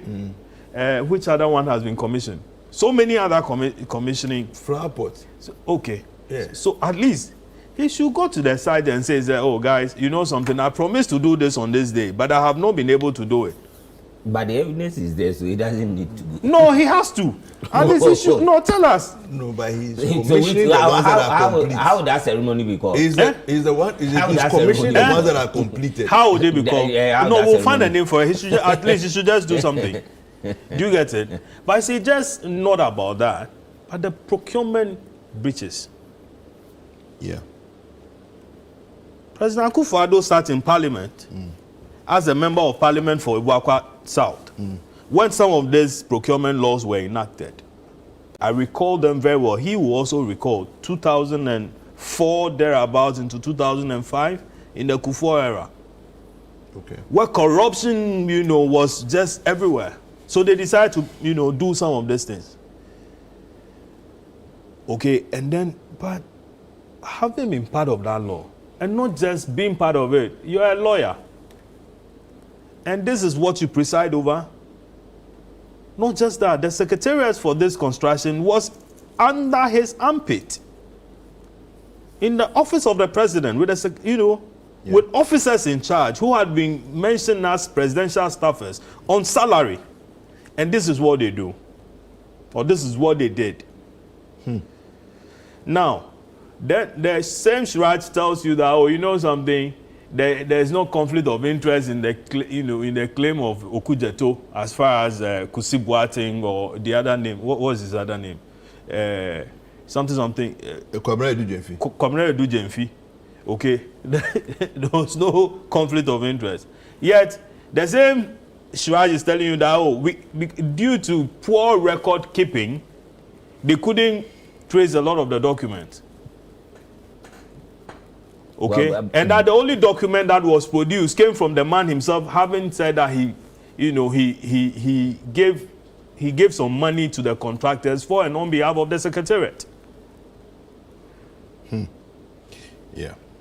Do you get what we are dealing with? And the same, the same Shiraj is saying that, listen, let's prosecute some people, the trustees. Who are they? They should have mentioned them. You just don't throw it out there and say that prosecute trustees. Mention them. If Larry Dogbe has but the trustees are named, it's public knowledge. The trustees are named. No, it's not public. Documented. Let this be captured in your report. Okay. Let it be captured in your report so that maybe it might be in the report. I don't. So that years after they are gone or we are gone, these documents are there for future references. Next time, it will prevent others from doing a similar thing. Okay. You get it? Yeah. Having some of these things hanging on your neck is a big thing for some people. Yeah. Okay. So that we wouldn't have this situation where people kept talking about it, that this thing is bad, this thing was bad, this thing was bad. Oh, yeah. And they even forced some people to resign. No, but at what time did they resign? Let's be mindful of that. No, but I think that, honestly, to be fair, the resignations came to, for me, I think that the resignations happened when people realize, when some persons realize that, you know what, things are funny. When we ask for transparency and some clarity, questions are rather, being rather asked of us. Why do you want to know about this? They didn't see through this. They didn't see through this right from the word go, that there was no money and that the churches were not going to donate money to this. No, but you see, Larry, when you say that, that's not fair. Because you see, the thing is that the point was that we were going to raise money.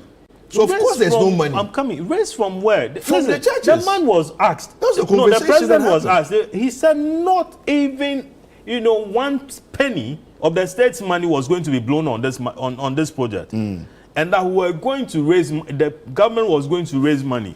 The churches were going to, support.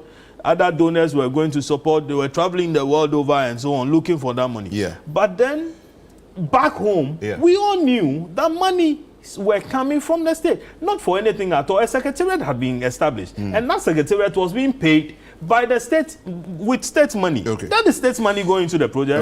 All right. Let me take a quick break, and when we come back, then we'll just wrap up this conversation. All right, thank you very much. We're going to take a quick break, and we'll be right back. Don't go anywhere.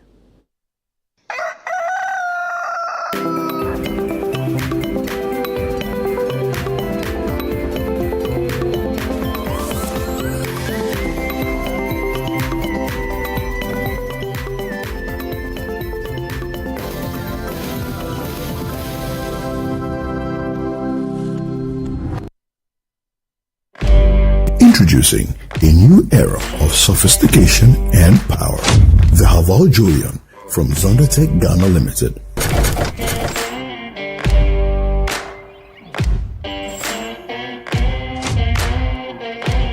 The Julian is packed with features that elevate your journey.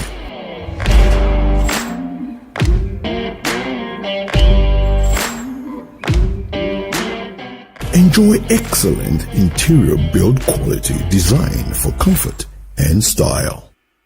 Experience an impressively smooth and refined drivetrain powered by a 1.5-liter turbocharged engine with 147 horsepower and 220 Nm of torque. Visit us at your nearest dealership and drive away your brand new Haval Julian.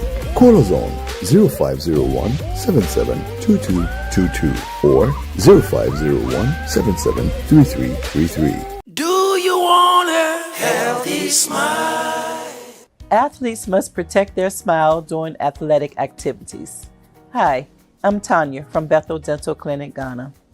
Protecting your teeth, gums, lips, and tongue from impacts and blows during sports is essential for preventing injuries and maintaining your oral health. Sports mouth guards are protective devices worn over your teeth and gums to prevent or reduce injuries such as athletic activities such as football, basketball, martial arts, skateboarding, and even non-contact sports like gymnastics. Contact a dental office to learn more about sports dentistry services to keep your smile safe.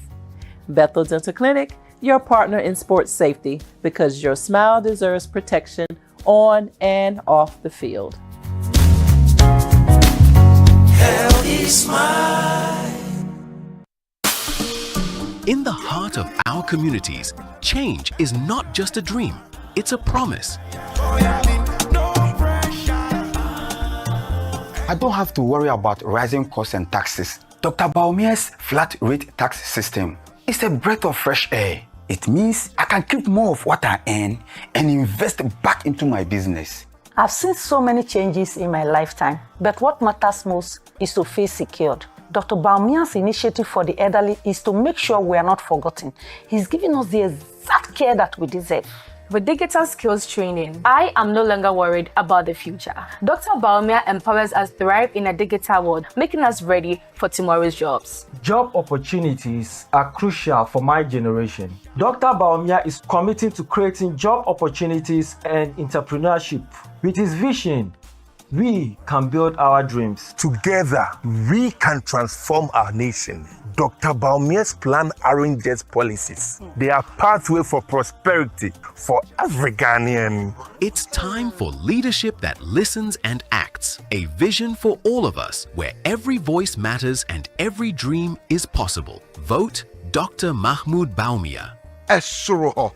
Vote number 1 on the ballot. And your Black Friday! Yes! Franco, at the Black Friday, bro, every 18th November, at the Kwaku the end of the month, which November.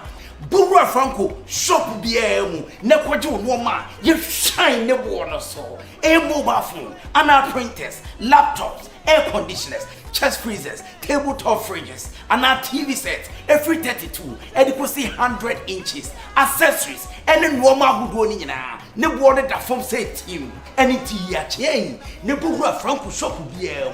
Now soon ya sakwenya ebi. Call www.francotrading.com. Open to a friend number say who screen is so. And ho in a Black Friday no Franco Adarubenti Franco electrical appliances papa Efi Franco.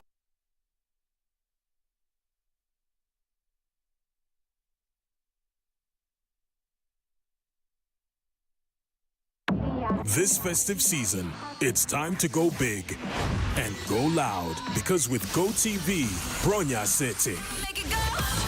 From match days and movie days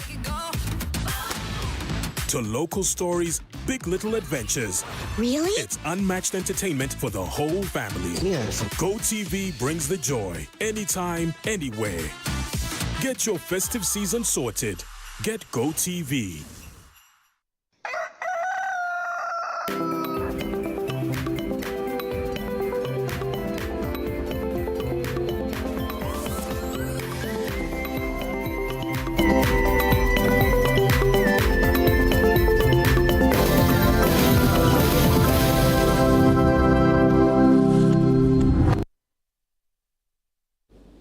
All right, welcome back. It's still the news review segment, and we are going through the issues. National Cathedral just won't rest. Larry, just wrap up your thoughts on this one. Yeah, you see, I was making a point about how there's Reverend Kusi Boateng, or I keep forgetting the other name. Kwamina Edu Jemfi. I mean, that is the most insignificant part of this whole, what you call it, this whole Suraj investigation into the National Cathedral matter. The procurement breaches, the fact that there are laws that we didn't respect. Suraj's position that, listen, people should be prosecuted. The trustees, you have their names. Yes. They should be prosecuted. They're on the website, National Okay, you can mention some of them. Oh, National Cathedral website is public. So here you have Apostle Professor Opoku Unyina. We have Archbishop Charles Palmer Buckle. We have Most Reverend Bishop Justice Ofe Akrofi.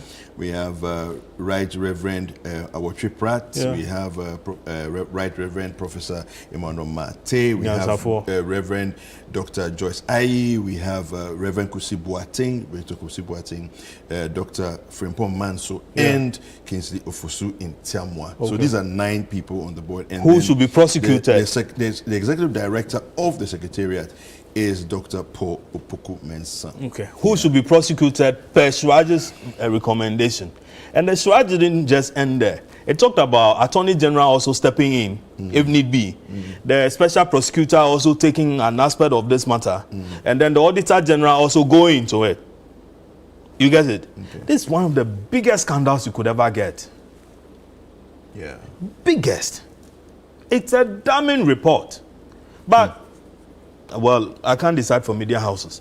People are deciding the double name thing. They're saying that, oh, he's been cleared. And by so doing, whitewashing the effect of this particular document. The fraud that has been perpetrated, before man and, before God. The lies that had been told to God. The destruction of state bungalows or state properties. The wastage that we've created by renting private homes for judges, for other state officials. For all this, that part of it hasn't even been investigated. I mean, what kind of thing are we dealing with as a people? All right. Okay? The fact that we can sit down, parliamentarians are paid for hours to go into this. Other experts are also consulted to draft good legislation on fighting corruption. But we shelve all that and do our own thing. Our own thing. Bro. But you see, again, there's an aspect of all this that we are not looking at. When the president decided to, now, he's been, started talking about, something, the battle is the Lord. The battle is the Lord. Bringing God into his campaign. Kneeling before pastors. Having a group of pastors who were praying for him morning, afternoon, evening. Including the famous Owusu Bempa. But the battle is the Lord is a slogan that he started using at the beginning of his campaign. No, that was, I think he started using that for the 2016 campaign. Yes. But at that time, he had failed 2008 and then failed 2012. So then 2016, he brought in God, quoting no manner of, but what's wrong with that? That is what led us to where we are today. I don't know how you can draw. I don't know how you can draw this into. The man appeared suddenly. Akufo-Addo became all godly. He went to Israel. He was kneeling before pastors. Are you saying that we shouldn't be godly? The bad boy Akufo-Addo, who people change. So he changed. We should and out of the change, this is where we are. Every man should find God. It's important. And he found God and lied to God. Larry, I don't like what you're doing here. No, he found God and lied to God that he was going to build a house for him. And this is the fraud that has been perpetrated on us. According to the Suraj report, Attorney General should come in. Special prosecutor should come in. Auditor General should be there. People should be prosecuted for procurement breaches, criminal activity. That is a man who has found God. Kweku Davis. All right, thank you very much, Larry. And these are pastors. Thank you very much, Larry. Thank you. We'll make progress. Mr. Mensah, do you have any comment on this one? The thing I need to add to it is that from the report called for the contract to be cancelled, and so he's asking the board of the National Cathedral to initiate that because per their their insight, the board has the capacity to do that. So if the cancellation would prevent further wastage, I'm all for it. And I think this one doesn't need to go before AG or somebody before it is done. The board should meet on it. I think the board should take a very serious Which view. board? The board of the National Trustees. Yeah. The people who are supposed to be prosecutors, they should meet over their own, criminal acts. They said they have the capacity to cancel the contract. No, I think it said that the Public Procurement Authority should. Isn't that No, what it said? he asked the board. He asked the board The to same cancel. board should preside over their own contract. criminality and then terminate it. Wouldn't that be an admission of guilt? Say that Public Procurement Authority should step in. Then you are making sense. Well, you see, they raise issues about the contract itself. And they're saying that the contract must be cancelled. However, per the arrangement, the board has the capacity to cancel the contract. You know, one of the issues that surrounded this when the people started resigning was a silent fact that most of the time the award of contracts was not coming from the trustees. I think one of them who was resigning, I think either Dak or someone raised it that so they will be there and then they'll come and tell them that this is what we've done and then they'll debate on it and all that. In the name of God. So probably some of these things might not have gone to them, but they have the capacity to cancel it. I'm saying that if the cancellation can lead to some form of recovery, let's do it now rather than wait till whatever. And also the board itself and the secretariat itself to take very serious view of the report and take remedial measures before it escalates. Okay. A few couple of messages that have come through. The whole Ghana has been scammed, but I was not. I knew their ways. Ghanaians celebrate mediocrity. Let's be wise in voting. Kwesi Dadzi from Kwabenya is sending that message through. We have here, hello bro, a lot of hard-earned taxpayers' money just going down the drain under this government. It is refreshing to hear Shraj confirming via so-called National Cathedral. Government is owing IPPs. The money above could have been used to pay them for us to have constant power supply, but no. We hear unnecessary statutes of the president, etc., etc., just similar to the president flying in a luxurious jet and bathing, etc., in all of that. This is Papa Bisu in Accra. All right, so those are some messages coming through. Kindly stay in touch with us and engage with us with your thoughts. Right, let's just move quickly on. Talking about the whole challenge with financial issues and all of that, the economy. Ghana's economy, Fitch is warning of persistent liquidity pressures in 2025 and 2026. If you just make your quick thoughts on that. Yeah. So the Fitch talked about how we're going to have some liquidity challenges, next year and beyond. But you also have, talked about how growth, was going to be affected and so on. Essentially.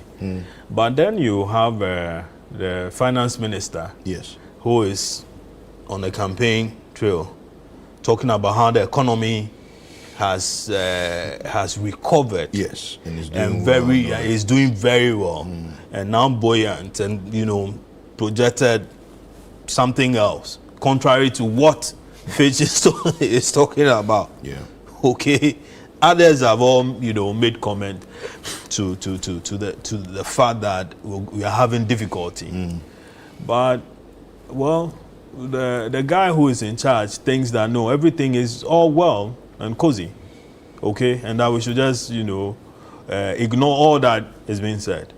But you see, let's go take your cameras and then your microphones to the market and ask the ordinary man whether his situation has improved.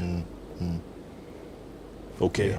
So it is not what you sit in your office under a good air condition, riding a V8 engine car, state of the art, Toyota, with siren, policeman seated before you, traffic cleared for you. Okay. Whatever you decide to eat today is what you eat. That brings you, that that is the definition of the economy. The definition of the economy is the micro. Yeah. Down there. Yeah.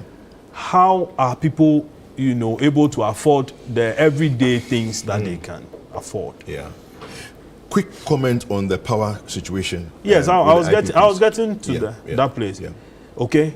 So the economy is doing well, but we can't pay the IPPs. Okay. All right. Everything. How well is it? Yeah, the economy has exactly. Yeah, how well are we? Really I mean, 2 or 3 days ago, we all heard. Apparently, there are reports from that, space talking about the fact that the lights were going to be switched off. Asogli was off until they paid Asogli some money. Yeah. But even that, I'm not sure. Car Power and then the other ones, Senate or something, all the others in the space, whether they have all been paid. No, they haven't. They haven't been paid. No. So they have just paid Asogli.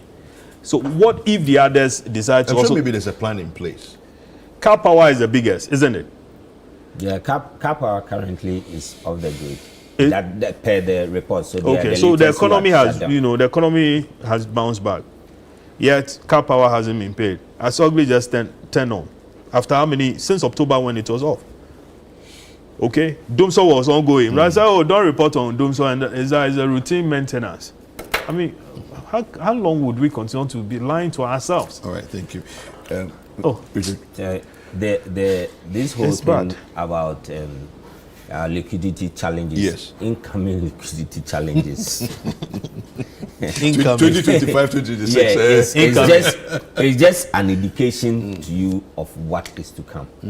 Now I look at it and I'm saying to myself, you see how it's election year, everybody is going around promising. Yeah. Regardless of who wins, this particular problem is going to face. So now it will be, the story will be that, look, let's all tighten our belts. Yeah. That is if you have a belt in the first place. If you don't have a belt, then you need to tighten your trouser. Because it's going to happen. We'll look at the first report.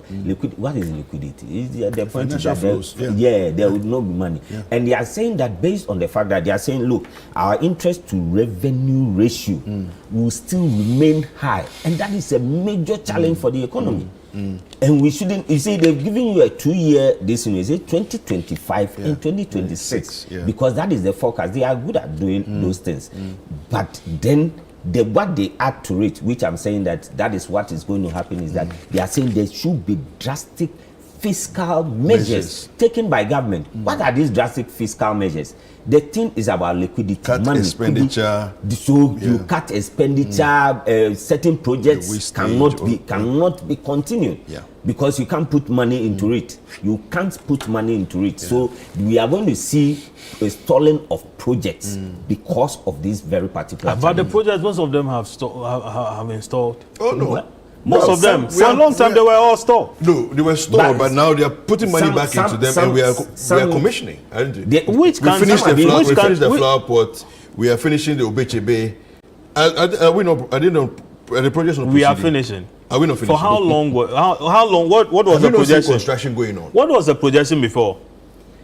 So what was the deadline giving? Or we should ignore that one? The same Fitch report, just a moment. The same Fitch report talk about interest rates being at 30%. Yes, it did. Which company, private institution, will go and, take money and be paying 30% interest rate? I'm sure it's even massaged, because at the point that we're doing almost 40. Why do you say it's massaged? Just leave it like that. Why should I? It's 30%. Oh, it's okay. You see, I have issues with being. Maybe one day I won't be a diplomat because the thing is there. Okay. It's black and white. Gentlemen, unfortunately, we have run out of time. Oh no, but there's time. No, see, the time is not for you; it's for me. Do you understand? So you may see it like that, but we run out of time. But I want it to be on record. I didn't allow me to talk about national security matter. Let it be on record. It's okay. Don't worry. There will be more time. I'll even have a show. It is the most ridiculous statement you could ever get from a state institution like that. Really? I mentioned names. We mentioned dates. We mentioned personalities. We mentioned the flights. We mentioned the person who was attacked. We mentioned how she was found. We even mentioned the police station where she was. She reported the matter to Bachona Police with the husband and so on. Yet the police come and tell you that they rescued the lady without telling you where they rescued her from. Okay? Yeah. We mentioned who was to travel, where they went, which is Tel Aviv. Yeah. I mean, these are big boys in town with everything at their disposal. They could do anything to us by us, the Herald. Yet we were bold enough to mention their names. Yeah. You issue a statement that you didn't sign and said, oh, you know something, you deny flat and then start to discredit us. It's an old game that lost its vitality long ago. Asumani or whoever his name is should come again. All right, thank you. This joke. Thank you very much, Larry. Thank you. State-sponsored thuggery, terrorism at people. We'll find more time to have. I'm not sure we will get the time. Okay, thank you very much. I want to say a big thank you to Larry Alasdogbe, managing editor for the Herald newspaper, as well as Richard Mensah, who is the head of programs production at 97.3 City FM. We'll take a quick break, and there's more on Breakfast Daily. We'll be going to look at some community development conversations after this break.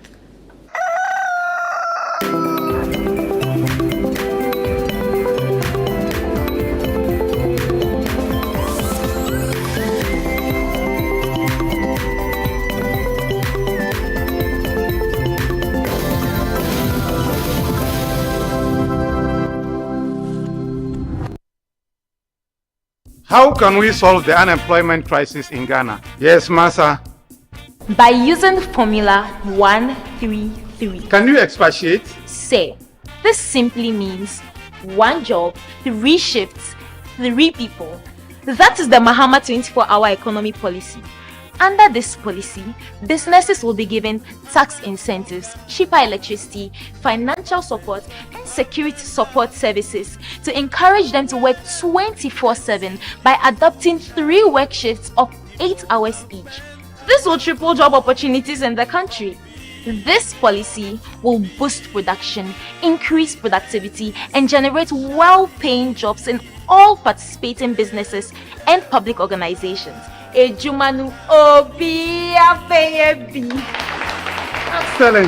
The 24-hour policy will be a game changer. Vote for change. Vote for John Mahama and the NDC. Oh, Ajia. Abba. My sister, no watch it today. Where is Ajia? Hospital. They tested her and found out she has malaria. Again? Yes. The mosquitoes are too many in this area. Why? Don't you people sleep under insecticide-treated net? I don't. Because I don't feel comfortable sleeping under it. Even the one I had, I gave it to my parents. Abba. The treated net really works, especially when you sleep under it every night and throughout the night. When you get it at fresh, dry it under the shade for at least 2 or more days. Like under the tree? Yes. Or any shady place that does not have direct contact with the sun. At night, ensure you tuck it in well under your mattress or mat. Leave no room for mosquitoes to enter. During the day, tie or roll it nicely to prevent damage. I see. When the treated net gets dirty, wash it gently with mild bar soap and hang it under the shade to dry. It can be washed 20 times and can last 3 years. Wow. Sew up every small hole you find in it. This is good news. That said, follow the above process of caring for insecticide-treated net and sleep under it to prevent malaria. The heat is mostly from your room. Either air doesn't come in or your windows are too small or closed. Allow enough air into your room to reduce the heat. Hey, Ajia. Customer. I am so glad you're back. How are you feeling now? I have suffered. What malaria did to me, we should all do our best to prevent it for our own good life. Now, I sleep under the new insecticide-treated net I have. It is strong, it does not tear easily, and it works the same way. It's true. As we the pregnant women, the new treated net is given to us for free at the health centers. Let's all come on board Good Life to eliminate malaria now. Good Life, live it well. It's an everyday thing. This message is brought to you by the Ghana Health Service and partners with support from USAID and the US President's Malaria Initiative. Life is a celebration of moments. Big and small. The sun is scorching, I'm feeling the heat. With Piva Drink, every moment becomes a refreshing celebration. From the beach to your home, in every corner of your world, Piva drink at a burst of refreshment. Give me Piva cocktail and tangerine.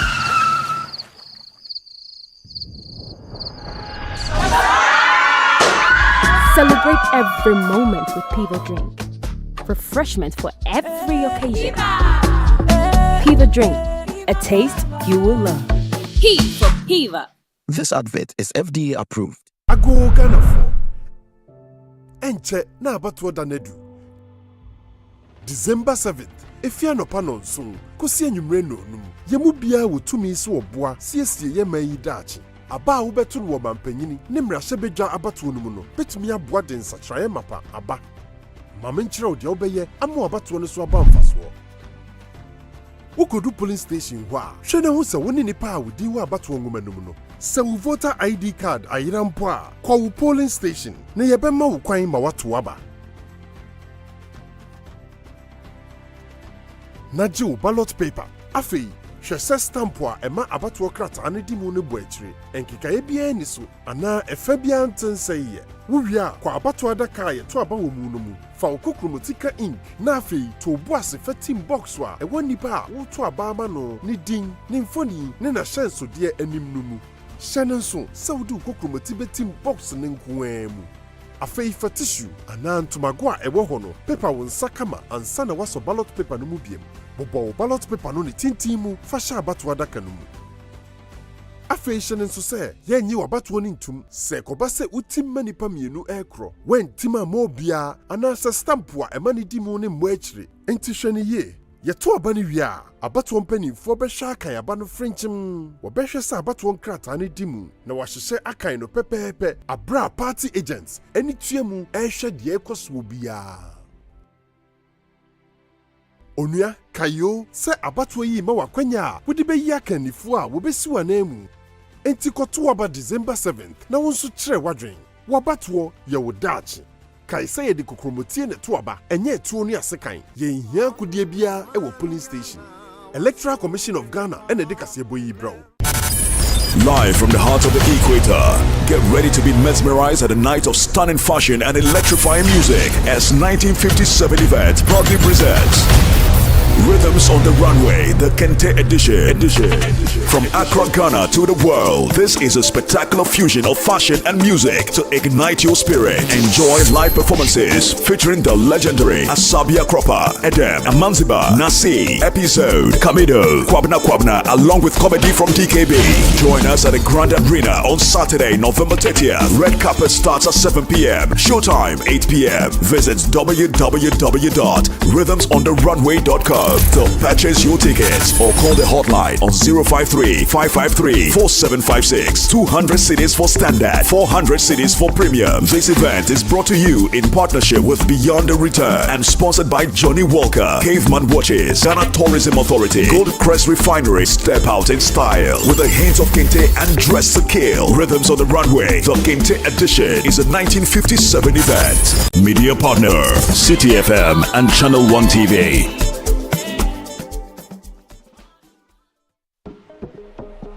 Introducing Rexona Non-Stop Protection 72-hour antiperspirant with breakthrough microtechnology that forms a stronger sweat barrier. Tested to the limit, even during the most intense workout. Still clean, dry, and fresh for longer. Try the new Rexona 72-hour Non-Stop Protection for clean, dry, and fresh underarms every day. John, mema wakwaba. Yeah, sir. Alaji, mema wakwaba. Yeah. John, I had a bro, one on. I really am a Ghana and Tina Menamo, and then Breca Cran Bijano. Tono Tina Masaba. Alaji, I had a bro. Yo, Medasi. Moamonim, Tamana, Amawa, which you Momiana, Name Bobo and Kakra. As I say, dear, my crowd said, me Pesame Bewarino. Namiko Siesino. Name Mani San Jan and Nasubu, no your crabeshe. Yo, I was not for, yes, Empire. Yo, I'm a Ghana. What's more? Mean to me, ain't son of cheap. Your bread baby, I would have a fair way. A man who there be meant to me beautiful forward ever, backwards never. John, wo okwan a wo de me bai fa so ahokyere ekom dum so hwa me nana no mi ya free SHS ya ban ya kom anya school anko ena hwe ya o ma ye fe ase wo ma sesan be hye obo sa ahomache 2 o'clock kokura meko band na makwa ko yiska e de abra magana na maboni getire ama na starting kokon ketenkete Akonta, you are still incompetent. 2% side mami abrabo eto chacha to say aviator. There be emaso. Alhaji has also promised us jobs through digitalization. Ejimambe busise. Alhaji de metenso a ne masore. Emiri bia mekani abesa no. Otimi to kanea light e woni phone so e ma me ba bia wonam bia. Yo amagana enya me me ware amawo. Alhaji ni Jones ni wa choose. No Ababa said. Eye Alhaji number 1. Alhaji number 1. Esoro ho.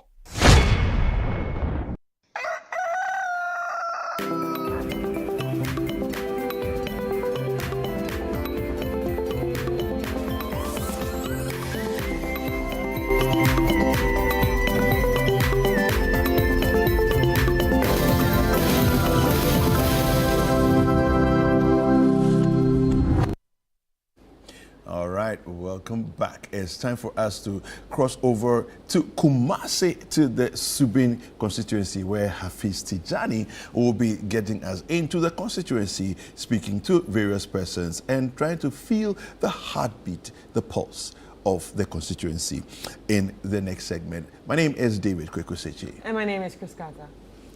Let's enjoy.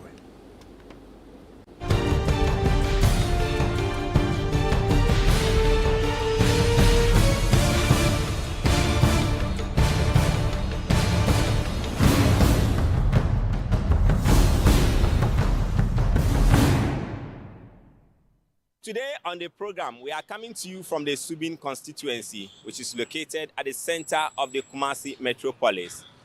Major and popular landmarks that are located within the Subin constituency include the Baba Yara Sports Stadium, the KJTIA Market, the Konfo-Anokye Teaching Hospital, the Prempeh Assembly Hall, the Kumasi Jubilee Park, as well as the Asafo Market.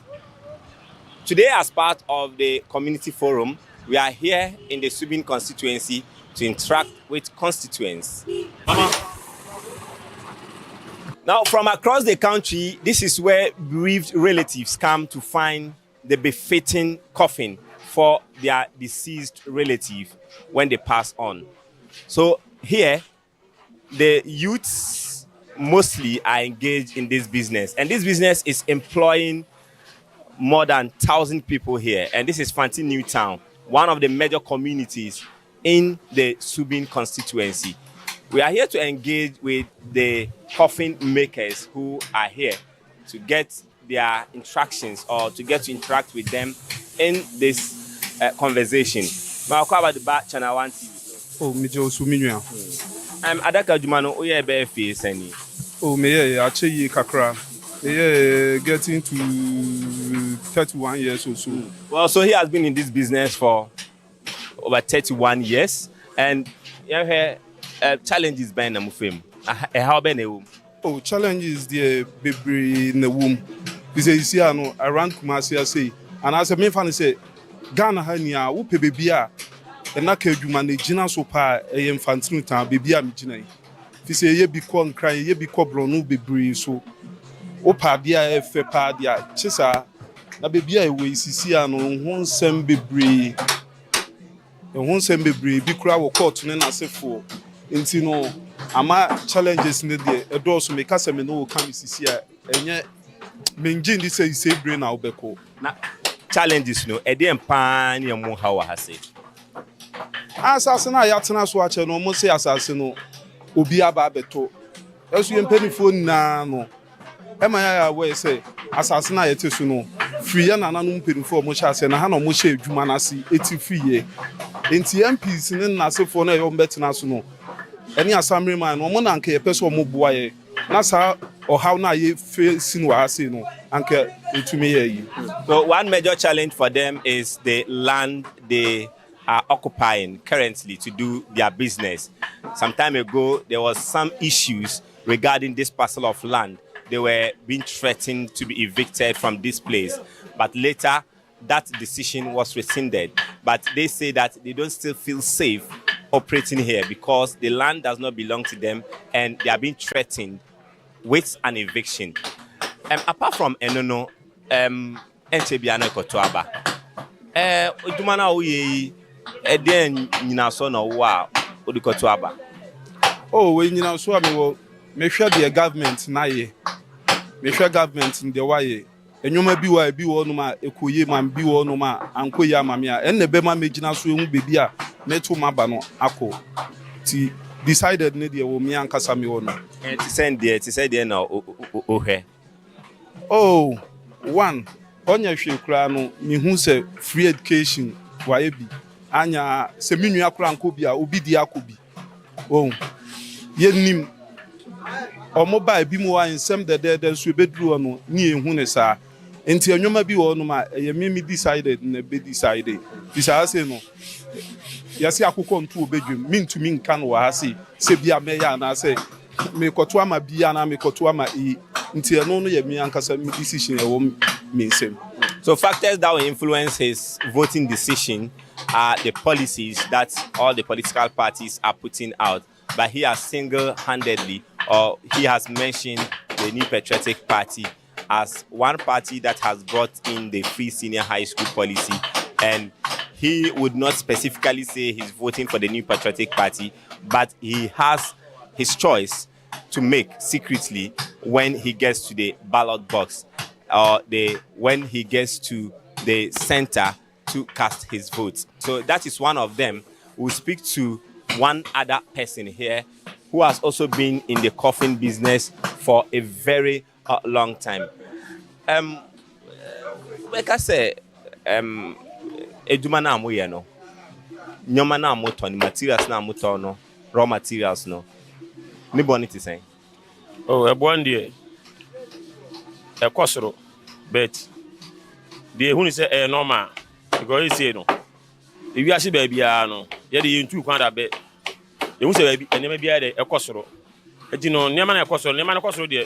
Kwa kwasoro no so no me dim ga say e kwasoro se me kokoto e 1 series e ko 2 series sa na me so me de me ton a me ye wi a finishing product me so de ni beto sinti ne e kwasoro a e ha me so nya de bia ha bia the customers say am complaining. Oh, I'm complaining say ne obi obeto ade de o gbo ade ne bo dim ka say ade ne kwasoro na ka say oh well we say o te Ghana we say ne ma de ne ma kwasoro enti no o so de kakra de esoso.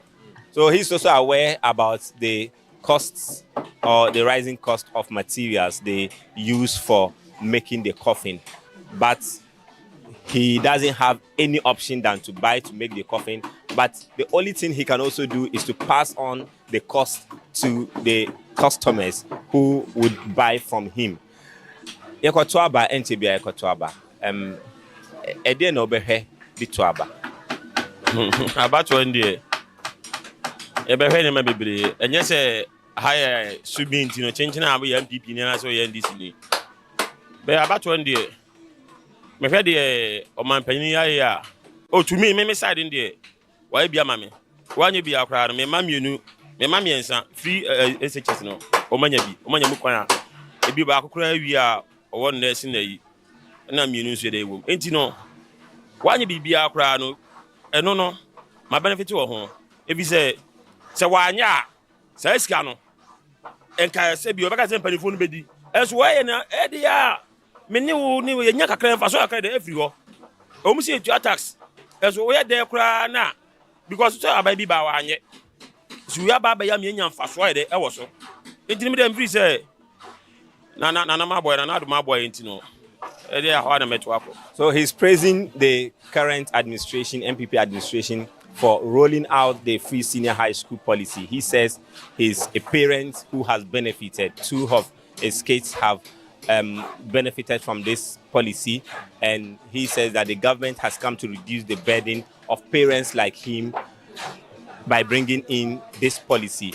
And he is emphasizing the need to vote and retain this government. One issue here has been the land issue. Funakafo amredi enso adwuma wa ha pa adwuma wo subia se ye adaka adwuma no eye big company fi se atete nkola bebrebe e wa ha funaka adwuma atete nkola bebrebe e na so subi asene e ma subi ye subi funaka adwuma ebi ye bi konkran ye bi ko Abidjan ye bi ko place bebrebe ba hwe se na esitie ye sanso ayeden asa atu yen na saa yetu ya nka nkola bebrebe we na sofo nyina de no mba be eti no aban no in fact wa amwa yen aban no amwa yen aban we pa na akufu ado aban we de wa amwa yen. So he is so concerned about how the livelihoods of thousands, especially youth who are working here, are being threatened by the eviction or with eviction notices here. He says that they are employing a lot of people, especially the youths who are here working. And if they should evict them from this place, a lot of people are going to go without work or they are going to be jobless. So he is emphasizing that the government has not helped as far as the coffin makers here are concerned. This current administration has not helped them. Now, again, now obedina so edito aba wafi. The military begina so beto aba wafi mu die. Especially ohwa oman no adwuma akufu ado aban no e ka so the one district one factory ba 4 years esun ye no ye hunu bi ni nyina be wi free education so sabe se onipa na adwuma eye good a eye yie se oye adwuma masika ba ne botum a obetimi ayeden atua ne ba school fees amo asanya bi ayeden adi se nipa na adwuma nya akora no ko school be ayeden what must say etinu sa anwuma oye so be bie nyina wantimi amie wa mie ba akokora what must say omo bie ya he fan wo bie no omo bie a friend is saying both and not factory or square amasa bie any baby ya kan ya huru asem ya tumfutu egu ya nikwa any baby na je say on say politics na nkasa ye say no omo me ehun say politics na business nti ama enipa ebre adwene no eko ana tambia de me hunu say abansesa sa MPP atwom ATS awie MP twom ATS na awie no sa aban foforo eba na aban no sesa emoman no etimi ekona nim kakra because of say aban no awadi kan aban no say na do ne first year obaye adwuma pa no di free education na so for year there buy but also akọ the second one no na fe ne ma ye tro kan enti wo se samban a oman no kona nim at once akire yi na bia bibi sa be den ebeba enti se joti akonwa no so no oda ho tena so a so be break yita in fact odo oman ne be den eba kogu amenam. Okay, so he's concerned about youth unemployment or unemployment generally in Ghana and accused the MPP government of not able to fulfill its promise of setting up one district, one factory policy it's intended to set up. And he has been talking about how the MPP government has turned its attention on the free education. But he emphasizes that if the economy is good, if the situation of the economy is good, people can work and even pay their money or pay the fees for their wards to access education. And he spoke about the change in government. If there's a change in government, it will help make the nation progress. And if the current administration is going to be given this chance to continue, he feels that it's not going to help so much. So in the Subin constituency, a lot of people within the constituency are engaged in the informal sector. And you find this trade, that is the coconut business, striving, especially among the youth here. kube adwuma why e be mfise oh bacho my yan be say be 5 years 5 years bacho ane enyama e kosen oh say man by this time the enyama e bad because sisi ano ibi o feel say on ankonya kube na obenom ba o kan o say kube ne bo ayede oniska first na kube ne yeton no 5 cedi na ba 6 cedi na cost 7 cedi ba say kube 8 cedi nti enye easy say e dey ko abetimi aton ade be obetimi aton be 50 pieces and 100 pieces enye easy ba ni pan sunya anka obe dey obeto ba scanning ni ho. Okay, so he's complaining about the prices of the coconuts now they sell, and also how people are complaining about how the prices of the coconut is going up. People are not buying like previously, and he says that has been one of the challenges he faces in this business. Now, Yokotuaba, then Oberheswa or the Tuaba feel. I never heard that Tuaba there. And then me share my business, no. My business first, no. They do business in AC move. Necessarily they will move business and so I know. Me to my boy Yechan. Subini me to my boy Yechan school more. Inti I know so come my share that Tuaba. No two. See I'm patch me chawa de kakro. First no na ha say ni I reform her. Na a pavement too. But almost say omo be yakwan. No be tutu ha. No me say on be yakwan no be tutu ha. Na gata na makata so. But on be tutu ha nwe ya no. Contractor na say am be biem. And na nda yan yedi ndua na de egu so no. Aha, nso to a etumi yiri. Even kwa no hwe, ayendran kwa ebi kohye mu ha say. So ho, ni na challenges ayen so ye face. Because first na ha na kama, ebi tumi free bus mi say obegina ha. But sisi a ne de amaye brewa ha. Zoom lion bia ampla ha yan na e sore ye play ade. So ibi na no pe mo ball mo ayegu ho no mo si Zoom lion ka ba o si amani skenti ansa ball no ball na esum ho no nti ya na se fe ho adwene ye say ade ni na ka challenges ho aye face ni wa ha. Okay, so he is basing his factors that would decide his voting decision in this year's election on sanitation and also the drainage system within this area.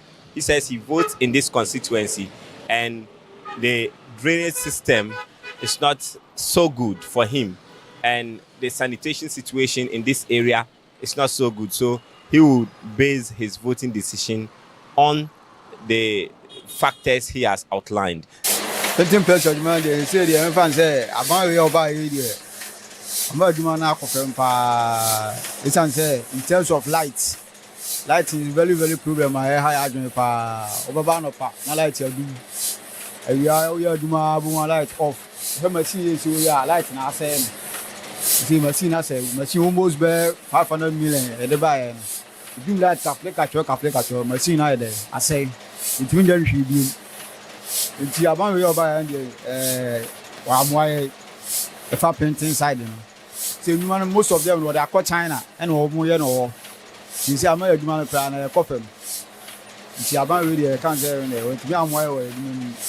Okay, so he's managing this local printing press here at Asafo, and he says that the unstable nature of power supply has not helped him in this business. And he's talking about how the government is not prioritizing the local people in the business and rather focusing on the foreigners to give the contracts to them. He believes that the government could consider them more when giving the contracts or some job opportunities so they can also benefit.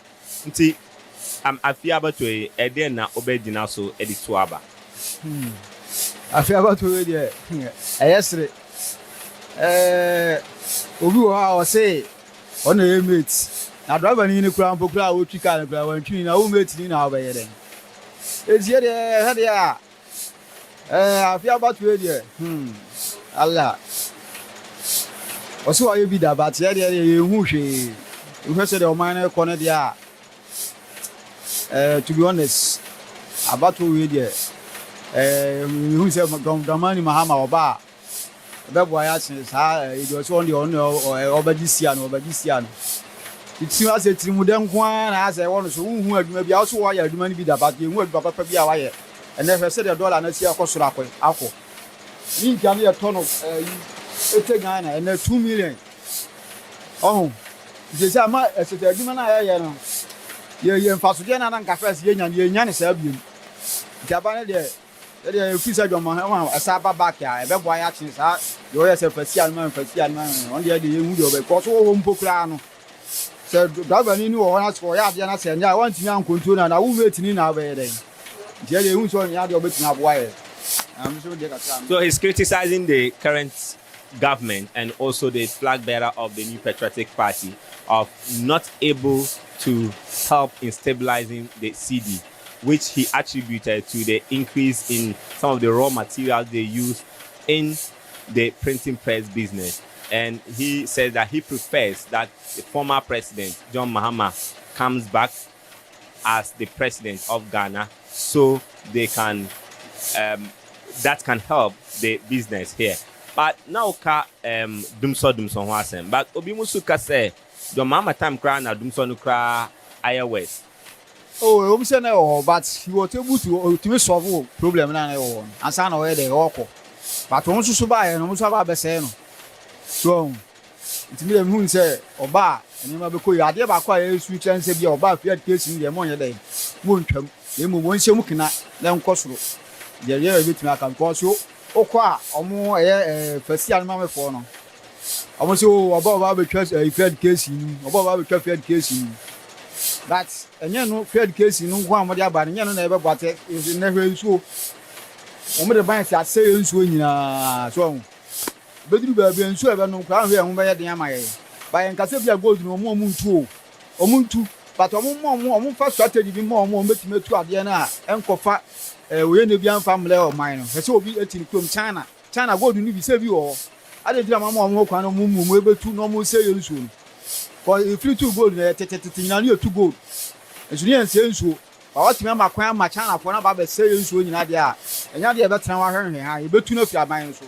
And penny view. For him, though, he wants the former president to assume power as the president in this election, but he fears the free education policy might be tampered with. He said that a lot of talks have gone on that when the NDC government resumes the seat of government, it is going to cancel the free education. But he also wants the government, the NDC government, to ensure that the free education policy is safe, and he wants the NDC government or any new government to change or to ensure that the water bodies are safe and the mining sector be regulated so the destruction of the water bodies are not done anymore. So one area or one sector that is employing a lot of people within the Subin constituency is the commercial driving business. And here at the Labour Roundabout, a major intersection here within the Subin constituency and in the Kumasi metropolis, taxi drivers have been going about their business, and let's engage with some of them as far as this engagement is concerned. Mawakwa Channel 1 TV. So. Oh, yeah. Now, Nyamani Kosen. And no more saying, and taxi Jumano, Kwahao, Baha, Breno, and Juma dear, me Makatazi, best 35 years. Sanet here, a brewum, Obian wow, Beba, Bacase. Tazi who can Obenyan easy. Tazi dear, a brewum. Now, she say, the woman say, I'm up for Capetrasum, Petrasum no Iano Canada. Mementiasia, because they say, I do about 12 blessoa, yeah, but Waba. Obienua, what makes Jawaka petrol, or bow better I am first class.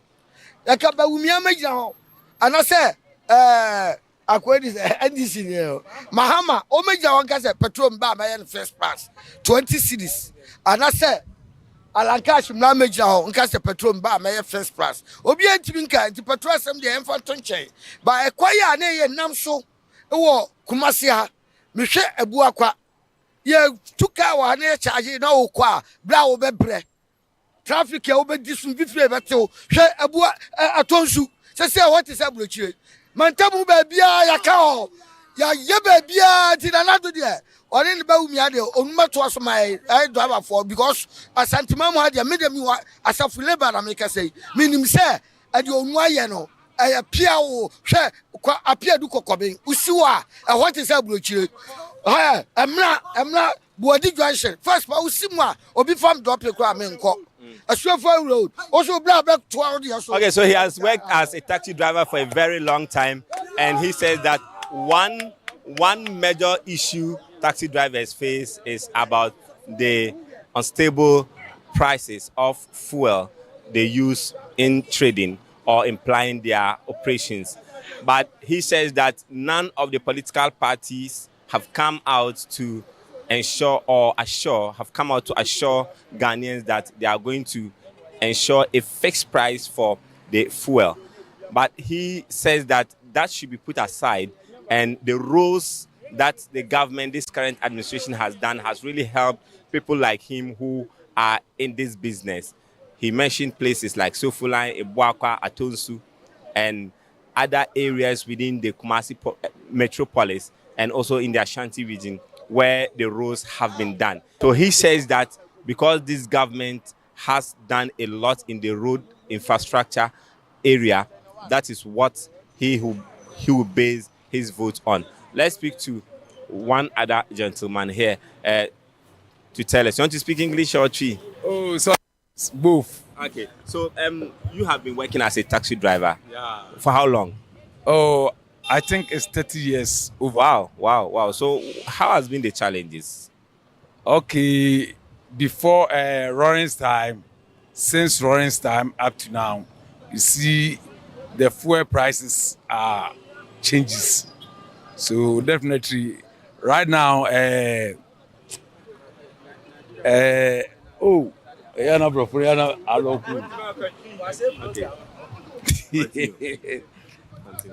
Right now, since MPP time, the fuel prices sometimes it come down, then it go up small.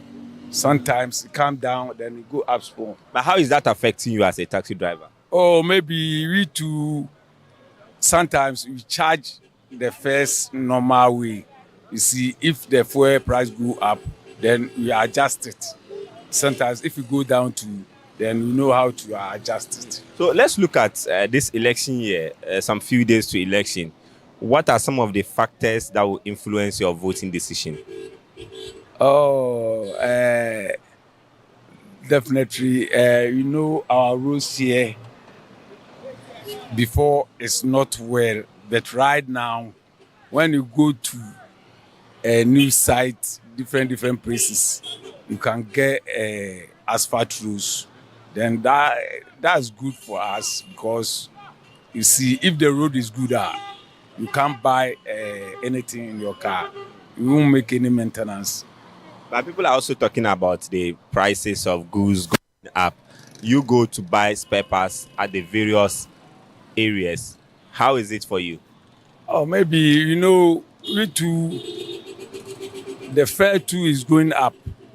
You see, it's normal. Sometimes when you buy this thing, spare parts.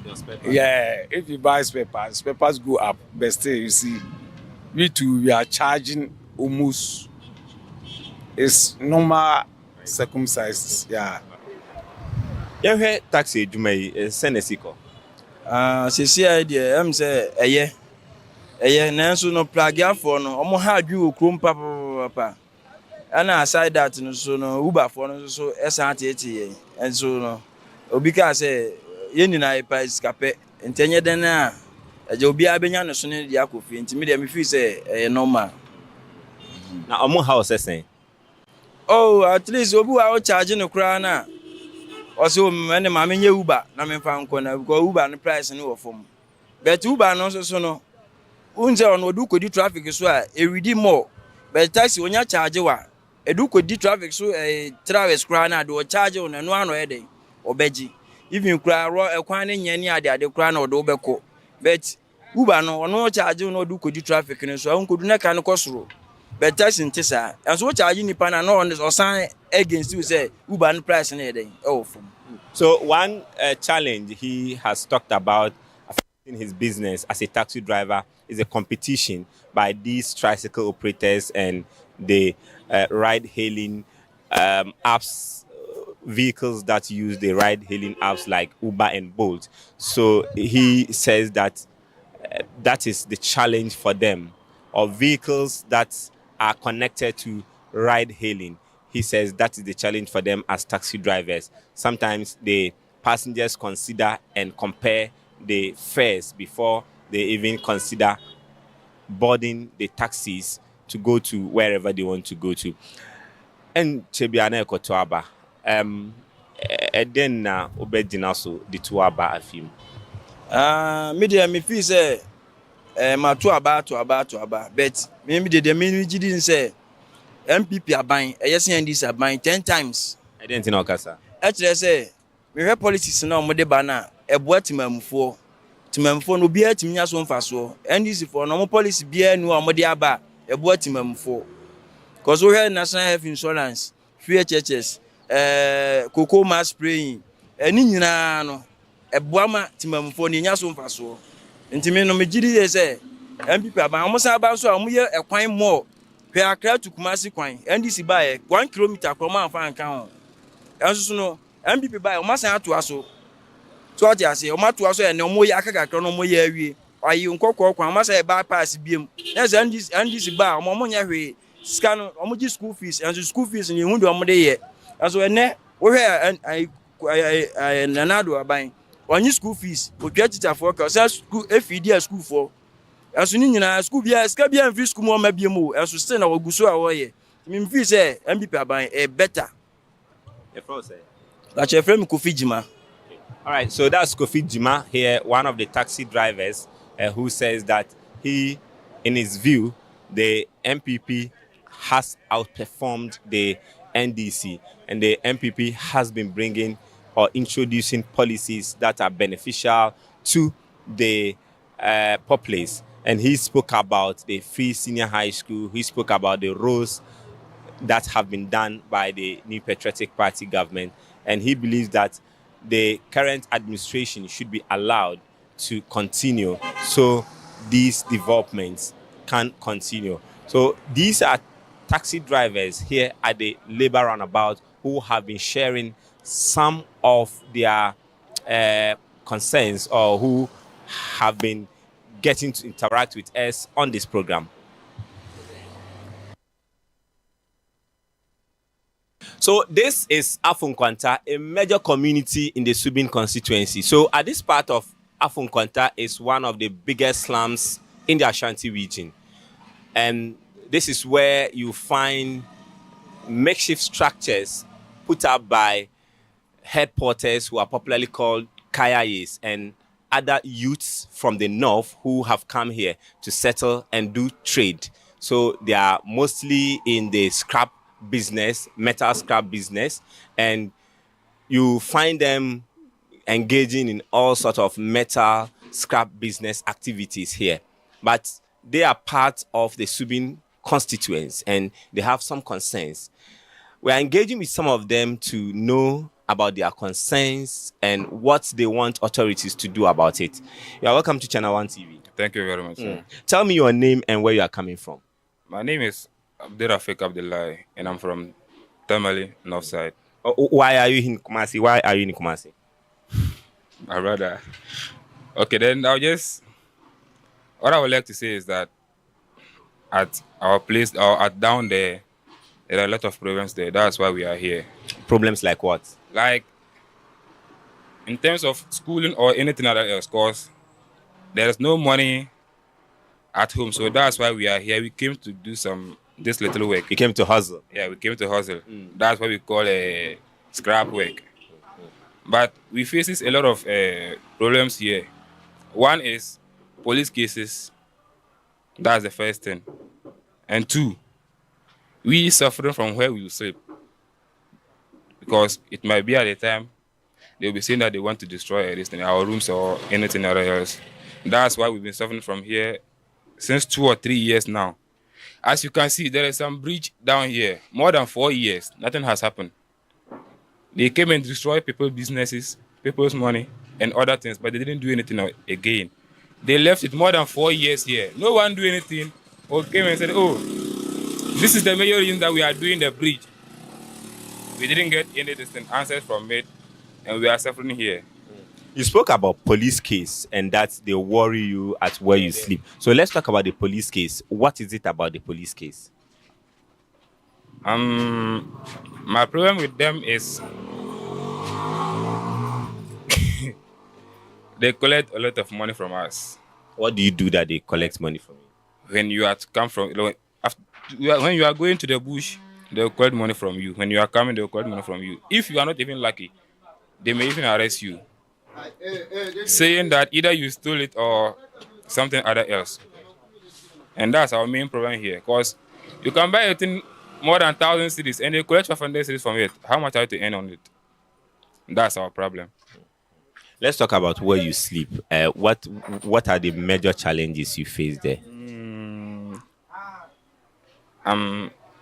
Okay. That was last year. We lost about more than 200 rooms here, because we can't call it houses. They came and destroyed it just because of the name of this bridge. That's what I'm talking about. More than 200 rooms. And we suffered a lot of here, because what's that? That's it. This is an election year. What are the people here saying? What do you hear from them in terms of the elections, how they are going to vote and all that? Oh, the election is going to be a good thing, or like it's going to do well, because as they are saying, or like the way they are doing, is like there no be any problem with it. And we have to vote for MPP because they are our savior. Why do you say so? Yes, because NDC regime, one week was like 3 cities, 1 city 50 pesos, or 1 city was that. But this year, 1 week is 5 cities. So imagine then and now. We know things are costly, but not only here, because other countries, they are all facing the same problem. So it's not only Ghana problem or MPP that cause anything. No. So we have to choose MPP for our own sake, or on our own health. You mean the increment in the prices is benefiting you? Benefiting us. Yes. Because in this region, there was no money in the system. But things were like, it was normal. Like you could get something like 3 cities or 2 cities. But now it's not that bad. There is money in the system. So that's why I choose for MPP. But I can't choose for others. But we, the MPP, we are many here. That's the conversation here with the metal scrap dealers who have migrated from the northern part of the country down south here to engage in this business. Malcolm Abadiba Channel 1 TV. So I'm not for say a huche womb ukoto ade ne price near different or china na sasisa. Uhuni sa.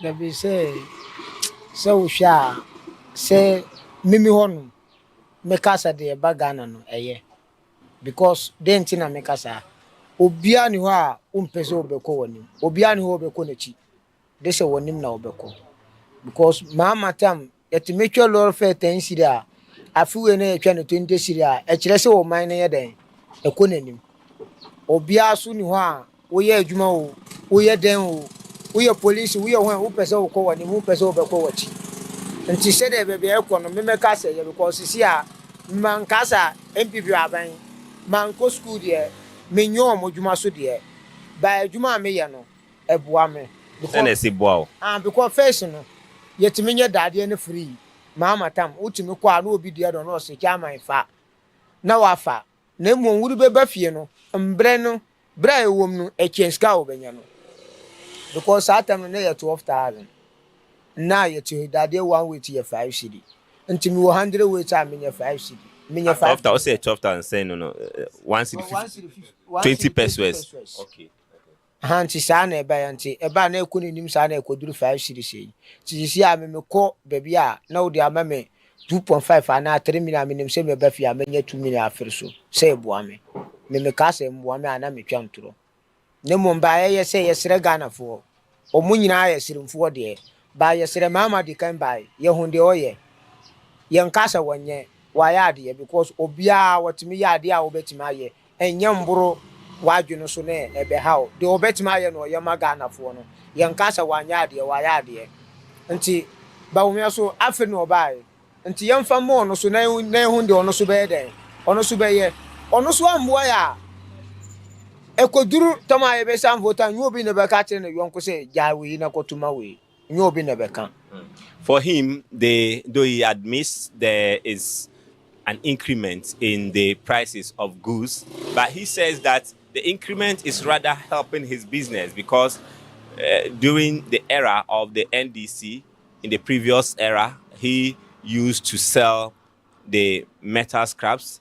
A weight used to be 1 cedi, 20 pesos, but now it is 5 cedis. So because there's an increment in the prices of goods, that is rather benefiting him. And he's talking about choosing from the NDC and the MPP and saying that these are two northern brothers that are representing the major parties on the ballot, and that the former president, John Mahama of the NDC, has been a president before, and he would want to vote for Dr. Mahamudu Bawumia because he has never been president.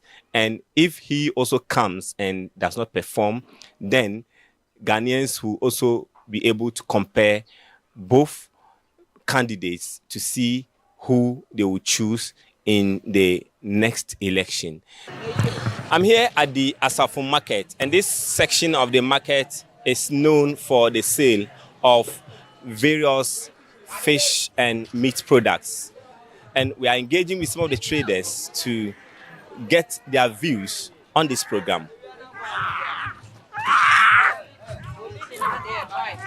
My name is Melody Upuku. Right now, things are very hard. They are very tough.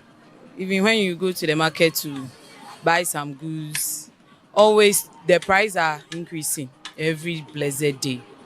So right now, things are very tough. Things are very hard. But what do you hear from those who buy and those who sell? What do they tell you?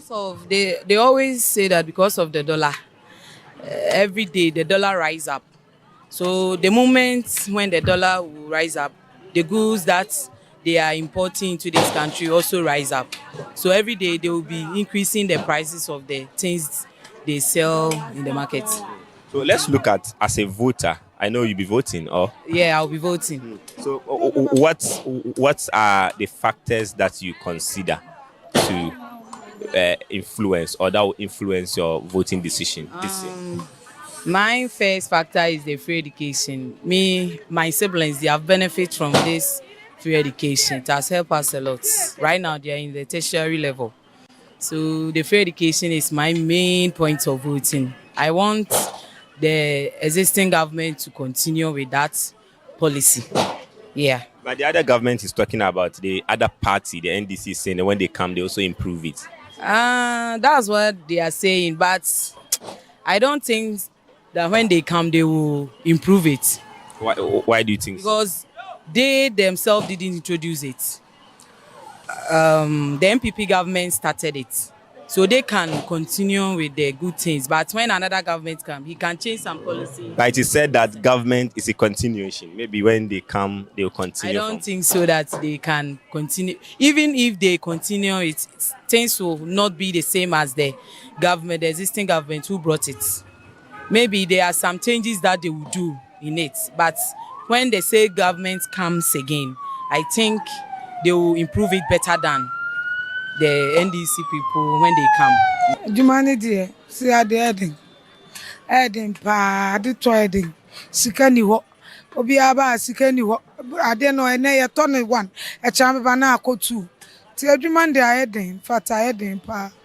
Sraban is a camera election year, 2 weeks to election, and near my so tough, say Nidia, and ordering to Munya Bibi my kakra. Okay, so she sells all kinds of meat and fish products here at the Asafo market, and this is a popular place where those items are sold. And she's talking about how the prices of goods are going up, and she wants the government to ensure that prices are stabilized, seeing that we are going into the election.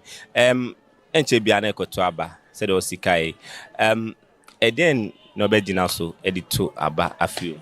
Oh, I feel there free education. Aboa papa na ka hwe ye dwadie. Ni ase kwoto school fees di aka me say they can buy me go school. By free education ni dey me dey no na me gyina so. E dey ato aba no nti mesro bia say so wo ba obekọ secondary school na open university level dia. Ene Mommy ehunu baby aye to aba na fa. Na dey obeba ne nto aso. Na free education dey no na me gyina so. E dey ato aba no. So say amomuni aide. Sir, baby so here. Because about aspects of marketing, there things are tough now. They be a dollar. They be every blessed day dollar cost. By the core education factor and so on. Abane boy. Titruni ye jadi ye petit trading. If there's a me no me anu ye ton ade na say ye babe timi akwa secondary school without any school fees. I think say ebeboa nti ye bakra na enya kakra de pian ye bana ye nti be the free education ni de megina so ama me ba ama mato aba no ba adwuma ni de ayede so mu hu ye mobo ni ntimi nya adwuma. So she admits that things are tough, talk of the exchange rates and the skyrocketing prices of goods. But she believes that the government has also introduced a policy that has cushioned traders like her to ensure that their wards access education for free. And she is saying that that part of the sector is very good, but the government should do something about the economy so it can help everyone in the country. So you cannot talk about the Subin constituency without mentioning Asafufutem. This is a popular and historic mechanic site where we have different mechanic shops and they repair all kind of vehicles and also sell spare parts. Faulty vehicles are brought in here, and when the mines are being challenged at other mechanic shops, there are minds here who can repair your vehicle, and this is located in the Subin constituency. I'm here to engage with some of the mechanics who have been working here for a very long time. Let me speak to one of them who is here. Marco Abedeba, Channel 1 TV. So, yo, the Namiase, we didn't do say, Job, me a Juma was a fitem. Metonton bearings, try gasket can. May feel sending away side me. Me buy be swine and na science so me team me hono me also so me ton me. How many years? Feel be 25 years. Yeah. Well, so he says he's been here between 25 years and 30 years. He has come to learn on the job, and he's now a master on his own, and he's selling some of the spare parts here that are usually provided or given to drivers who are here to repair their vehicles. Send a Jumani Siko. Nyanko pardon. Jumano kakra. Na nyeda nyina na oba be nya ne sane a wo pe. To wi aye ba ye tete asa na ye de adane ye ho nkomodidie. To bi wo so aba na ja akọ nanim kakra ma. So the work has been okay for him. He says sometimes it's not every day they find it so cool. Sometimes when they come and the market is not that flourishing, they turn it into conversation. Then when it's time for them to go home, they go. But maybe so, enchebi aneko to aba. Aha, abaton komo kose. Oh, abato ni de afi uba fitamu hade a sede ye di ye ho nkomo ne ye di ye ho nkomo bom ye sri bom di agoro bom but meka say 50-50 ana say visa ha dodo no a pendisi dodo no aso PMPP ti ye nyina ye di nkomo bom ye sri bom So at this place they are divided. We have NDC members, we have MPP members, but because they are one family, he says that they have been talking about politics. They don't fight among themselves. They discuss issues which would, of course, bring development to their various workplaces. Now, Nedu se okotoaba na edie na obegina so di toaba. Yo media me gina so ye political party no wɔn ani so ade hu wɔn ani so ade hu no eti mmehwɛ deɛ n'ani so ade hu no mmenya mfaso bi afiri mu ɛna me de atoma ba ama no nti me sɛ me gyina hɔ no menya politics but me toma ba ma MPP this year so mesan so ato ama no deɛ nti a metoma ba ama no ne sɛ me de start President Kufuor kra penso a ne policy a oba odi gugu hɔ no ɔmama ni nyina nya ho mfaso no na me di gyina so de toma ba yɛhwɛ President Kufuor health insurance free mechanical ya odi baaye Akufo-Addo so de so baaye health insurance so baaye ni nyina ni free or the saying SHS so baaye me bi nye MP me bi nye assemblyman and so that policy no amama benefit me ma mienu na benefit and na me de hwe honde to maba. So he's talking about why he will vote this year. He says he is looking at policies of the various political parties, and he has mentioned that he voted for the New Patriotic Party since the era of former President Kufuor because of the policies of the former president, talk of the National Health Insurance Scheme, and also this time around he's going to vote for the MPP again because of the free senior high school policy they have brought. He says he is concentrated on policies that would be beneficial to the whole nation or people across Ghana, not one that is limited to some individuals or some group of people. I'll still engage with one of them also to find out from him what he also has. Makwaba the Bachana One TV. Say na osie preparation say okoto about December. Oh, preparation there so far bibia okay. Maboa me ho. Dey me twan say na otwem yunu say ne. Ebre no be so the ballot box no be si hon na me dem kokromoti akoto maba. Nti so far preparation no bibia okay. Ti all the ye pa ne say ebre no be so na akoto aba. Yeah, ede no be gina so the two aba. Oh, media the me gina so dia to there. So ka say meka bibiri.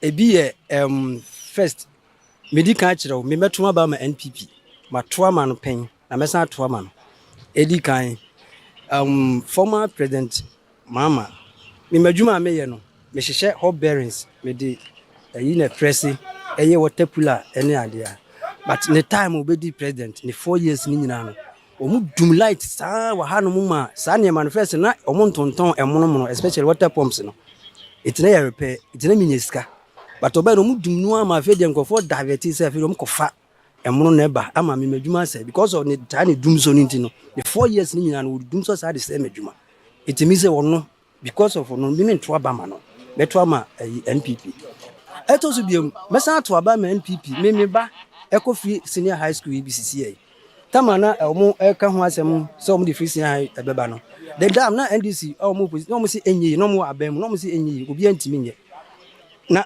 we na mpampa nyame na dum oba enso why it means o kan dia obeye eto so biem uzame ka se o ka se dia na megina so dia to aba metimi aka bebiri eto so biem Ashanti region has Kumasi to be precise ye wo interchanges makuma akọ 3 ye wo Asco interchange ye wo Asafo interchange and ye wo Sofula interchange NDC di o man so bi pen yo NNPP so di so pen sam yense ni NNPP for na ye it is omo promise ye say omo be 5 interchanges amaye na omo nye ya wadi kan ye miensa den na chese wa promise so be ya wonye wa bre kura so di su mbre bebre ba odi su nya wonye ba akokora it is metuma ba NNPP. Okay, so for him he's ready to do the voting.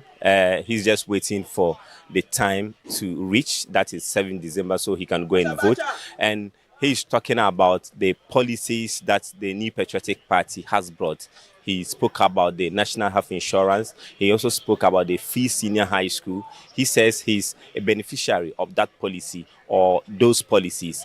And he has been talking about why he will not vote for the NDC. One, because the NDC, during the NDC, there was unstable power supply, popularly called Dumso, and that it affected his work.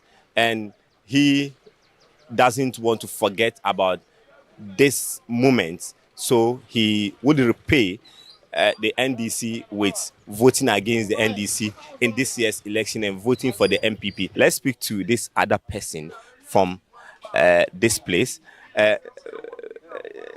Amanfo ka say omamwa edin bibia bokosoro ohun sa me de me hunu sa pa ba me nya politician be me adwuma na me ye no ano na mpese me adwuma no koyi a na me so metuma hwe me ma ene mabusua ba MPP ba no o ma yade bebre ba ade ba ko na o ma ya me ho kire e se ho kire ewe so ba adwuma na ye no eno ma na de ye adwuma no e se no ma no ba fom nti wo mo de ka aba no o mutumi to no ma no ede ma de ye adwuma na ye ne ye pe no wo betumi atua de abeska ese adwo no wo betumi de amaye first engine oil na 70 Ghana sagala we say near ton 70 Ghana but say we say 260 into we obe change oil not 260 not change oil we are send any part of the amount sa de we say near ton 3 cedi we say 250 so e bi obi ba na wase ne carburetor ifina so be clean here no cotton 250 no a enya adwuma bia o so ka so ma 20 cedi a on farm we say le 7 cedi we say 300 350 we say into pese ye ho toye no abe interchange no abe we na ye timu a mani mu a eno ma sese de ye ho na ye nya nkoso no ni ye ho kire a ni ye ba na se ba wo de free school aba free school a wo de ba a ho kire wo mu no kra e chen se wo de free school ba nkwada na ekọ school ye ka se nyo eye ba ye ade a ebe ma no ye nyina ho atoye electricity se dum so nu ho na me to 50 Ghana na me to 50 Ghana single room se me to 250 Ghana so unto no be school free nti na ho kire sa so he started by commending what the New Patriotic Party has done, talk of the policies the New Patriotic Party's government is rolling out, but he's also concerned about his job. He mentioned and shown some of the items they use to do the work here, and talking about the escalating prices, the skyrocketing prices of these items, talk of the engine oil and other items they use. He says that though the government is putting in policies to help the people in the country, but he believes that the government should also ensure that the prices of goods are reduced so it can benefit people like him in the informal sector. Now, yeka say Diana obejina so de to abana afim edien pan obeka. Se de me kakra me kan se mehwe masetram. Mehwe masetram no mahwe no mato aba. Me kan public se metro ma we na se metro ma we. Se na no masiko no. Edin pa de se amanfo mpese ye beka no kure. Se ye kan no kure pa de asetram edin. Se aduane gari kura ukura once akwato aduane gari a 10 cedi. Ansa we di aduane gari. Na so e bia wo nkwada okwada be 3 a. Wo be den adidi. So ho. Nti edin pa ama adin de edin. That's it. Yeah, first.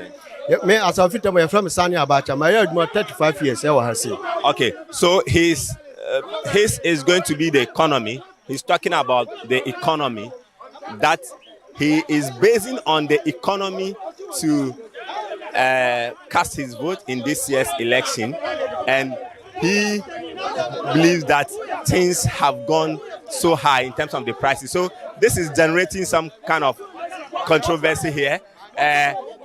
Some are opposing what he has said, others are supporting what he's saying.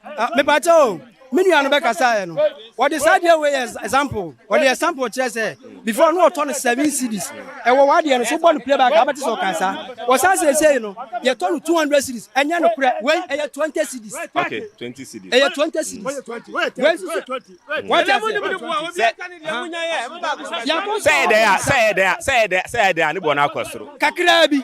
But you can from 7 cedis to 200 cedis. Enya no kure. And there's still 7 cedis. Say 20 cedis.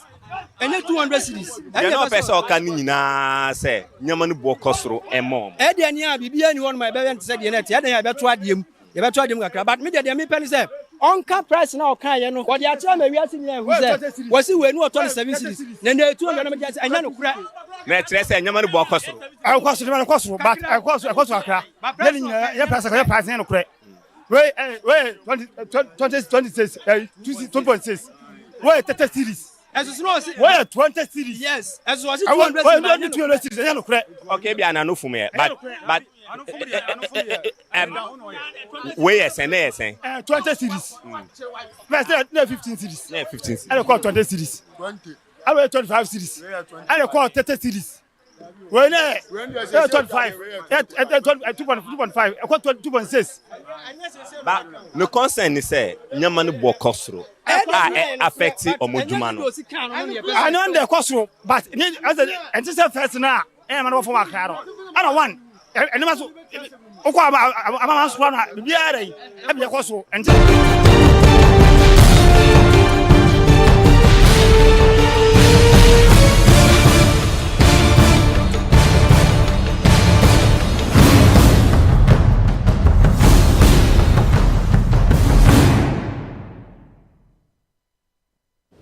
All right, hello, you're still watching Channel 1 TV, and we are just crossing over now to go to join the Third World Network's public lecture that's happening right now at the Fiesta Royal Hotel. Let's cross over. To guide us to do this, we have no one other than Mr. Kwesi Edua-Mankwa. Mr. Edua-Mankwa is well known to us here in Ghana and on the continent. He's had 40 years of experience in the labor union, starting from being an education officer in the TUC in 1982, to climaxing it with being General Secretary of the Africa Regional Organization of International Trade Union Confederation, the ITUC. And this is a position he had for almost 20 years. Sorry? 16, almost 20 years. Mr. Edua-Mankwa is known for his consistent defense and promotion of the rights of working women and men through the Agency of Trade Union Organization. He has been impactful in negotiation, mediation, and policy advocacy regarding labor and human rights, and he's very passionate about promoting working people's social and economic rights through their self-organization and advocacy. And very importantly for us, he's a very old friend of the family. He was there from almost the very beginning, I believe. And so it's for us really gratifying that he has agreed to chair this function. And at this time, I hand over the role to him. Thank you very much.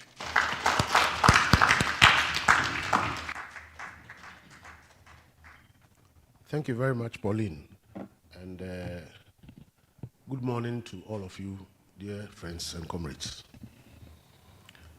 I'm very glad to be associated with this 30th anniversary celebration of Third World Network Africa. And I noticed that today all of us on the podium here are old comrades, you know, dating back from the 70s. Actually. So yeah, is there, and as for yeah, we go back even to school before we became comrades in the university as we worked together.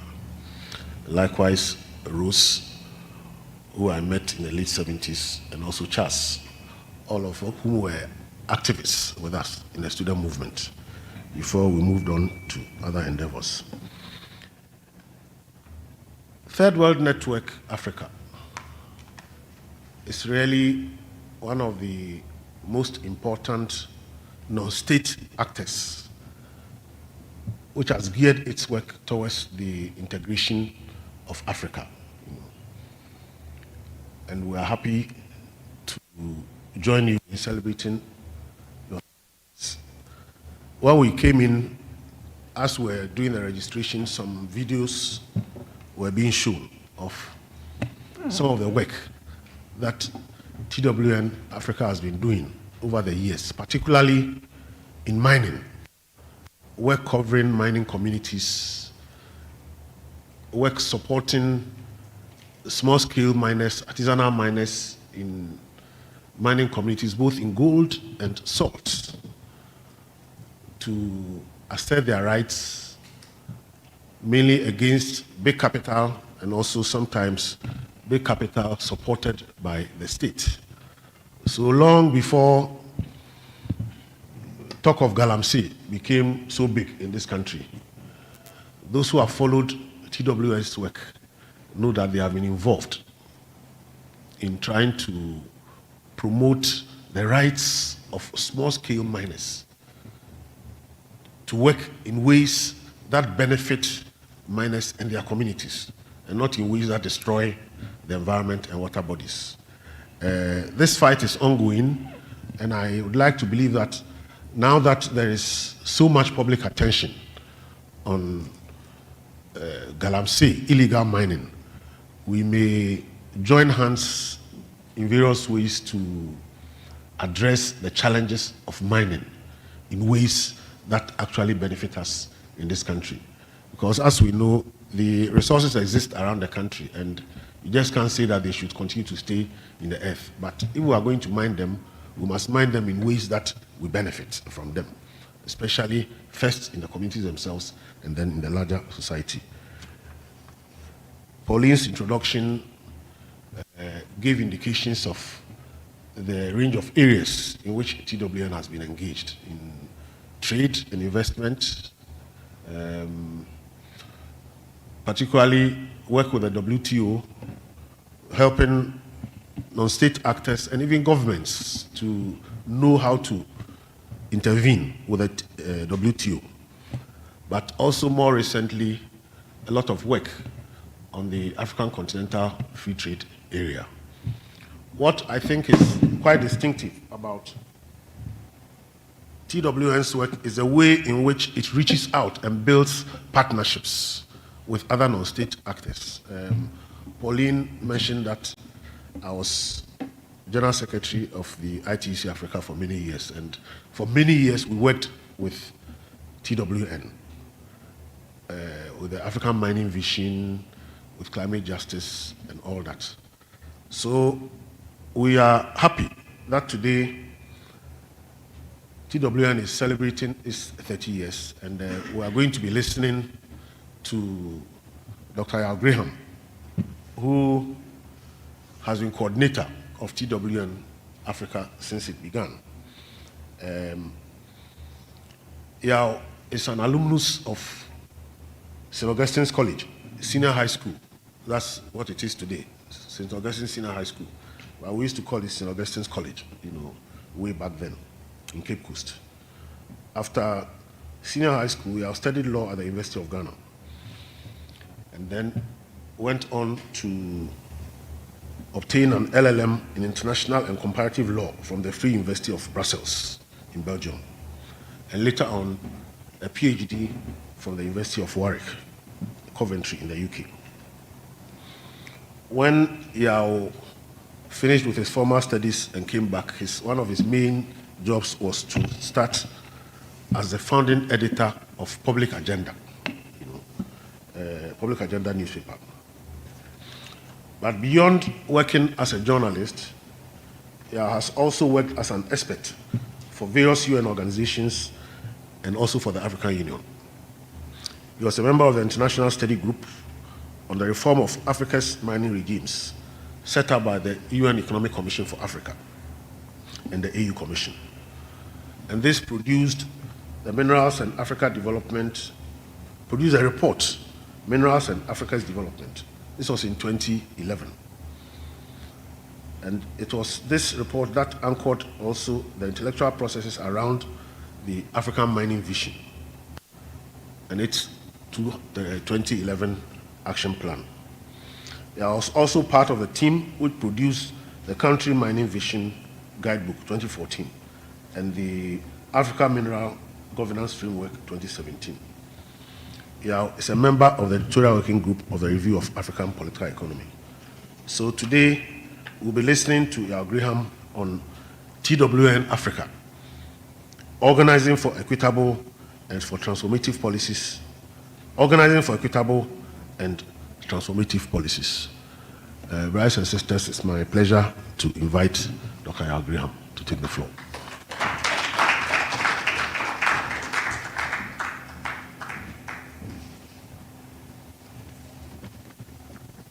Good morning to all of you, and we say thanks very much for agreeing to chair this event. I think it's appropriate at the beginning of this presentation to thank the employees of Third World Network Africa, past and present, members of its executive council, partner organizations, including funders who made it possible for TWN Africa to work and survive to 30. I want to also especially thank Charles Abugre, who is sitting here with us, whose vision and drive led to the creation of Third World Net Africa. Charles brought the founding group together and set up what started as the Africa Secretariat of Third World Network. And in fact, Charles was the founding coordinator of Third World Network Africa.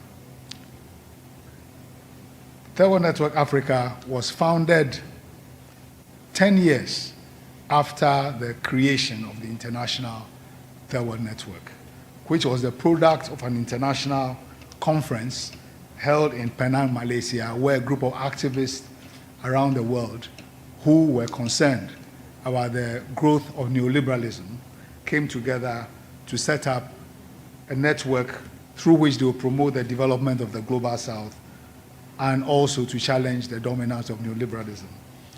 Incidentally, Third World Network reached its 40th anniversary on the 14th of November. Third World Network Africa actually was founded in August 1994, but we started the celebration this month. So incidentally, our anniversary here also is a moment to give a shout to our colleagues in Malaysia and wish them also the best as they mark 40 years. I think it's also important to thank ISODEC, who hosted TWN Africa in its first 4 years and has been a key partner in the life of the organization. 30 years on from when TWN Africa was founded, it is firmly established as an influential and respected Pan-African policy advocacy organization, which has made important contributions in the areas of international and investment policy, minerals and development, finance, and policy alternatives in a number of other areas. TWN Africa is working with partners in Ghana, across Africa and the world, has worked for policies that challenge the dominant neoliberal order and for equitable and transformative alternatives. We can proudly point to more than 25 years of working with labor organizations, producers organizations of artisanal and small-scale miners, farmers, and industrial producers to promote policies which challenge things that negatively affect them. In Ghana, mining-affected communities in particular have been a key part of the groups that we have supported and worked with. Currently, the most exemplary illustration of this problem that mining communities face is what is happening around the Adar-Songo Lagoon, where the government has, in a move of illegality and inequity, decided to hand over the whole lagoon to a party crony. That decision has been ruthlessly enforced with the use of state security operatives amidst widespread human rights violations. TWN Africa has and continues to support the struggle of the Adar people against injustice. For more than a decade, TWN Africa has championed an approach to illegal artisanal and small-scale gold mining in Ghana, which addresses the negative environmental consequences whilst also attacking the multiple drivers, including criminality of the high and mighty, alongside the livelihoods needs of the unemployed youth and impoverished farmers. This is the context for our partnership with the Ghana National Association of Small-Scale Miners to defend their right to exist and work in a climate where, incidentally, people end up conflating illegal mining with legal miners, with the result that actually that with that approach, the only legal miners who will be left in the landscape are the large-scale foreign-owned miners, and Ghanaian enterprise will be destroyed. We are proud of 30 years, 3 decades of work on international trade and investment issues, stretching back to the first days of the World Trade. TWN Africa and its partners are engaged in building critical understanding among African citizens on the Africa Continental Free Trade Area. And the key vehicle for this work has been the Africa Trade Network, which TWN and other organizations founded, more than 25 years ago. We continue to build on our role in the development of the agenda of the African Mining Vision. TWN Africa and its partners are working to ensure that Africa's critical minerals are exploited to support the continent's energy transition and not become additional raw material exports for paltry mineral revenues. 30 years ago, the creation and mission of Third World Network Africa was a challenge to the dominance of neoliberal policies in Africa and the world, and the claim that there was no alternative that accompanied it. The creation of TWN Africa was also about contributing to African agency in choice and expression in the international policy arena. From 1984, Ghana speedily established itself as the African star of neoliberal economic policies. By the mid-1990s, more than 40 African countries had implemented SAPs. Many countries were weighed down by debt. In 1994, the shoots of political liberalization were spreading across the continent, including Ghana, but many countries were still under authoritarian rule or caught up in conflict. Policy advocacy in the international arena and crisis and debt-ridden African countries which had lost their agency became important. In the international arena, the loss of agency by African countries meant that the continent was subjected to policies devised by the Bretton Woods institutions and allied Western donors acting through the United Nations and other international institutions. The collapse of the Soviet Union and the Eastern Bloc turned the US into a hyperpower, fronting a Western exuberance about the dominance of neoliberalism and Western values. The political scientist Francis Fukuyama famously expressed the mood of Western exuberance when he declared in his 1992 book, The End of History and the Last Man, that the unchallenged dominance of the West and its political values after the Cold War marked the end of history. In Africa and the global South, however, citizens crushed by SAP's policies and struggling for political space were insistent on making their own history. In its first years, TWN Africa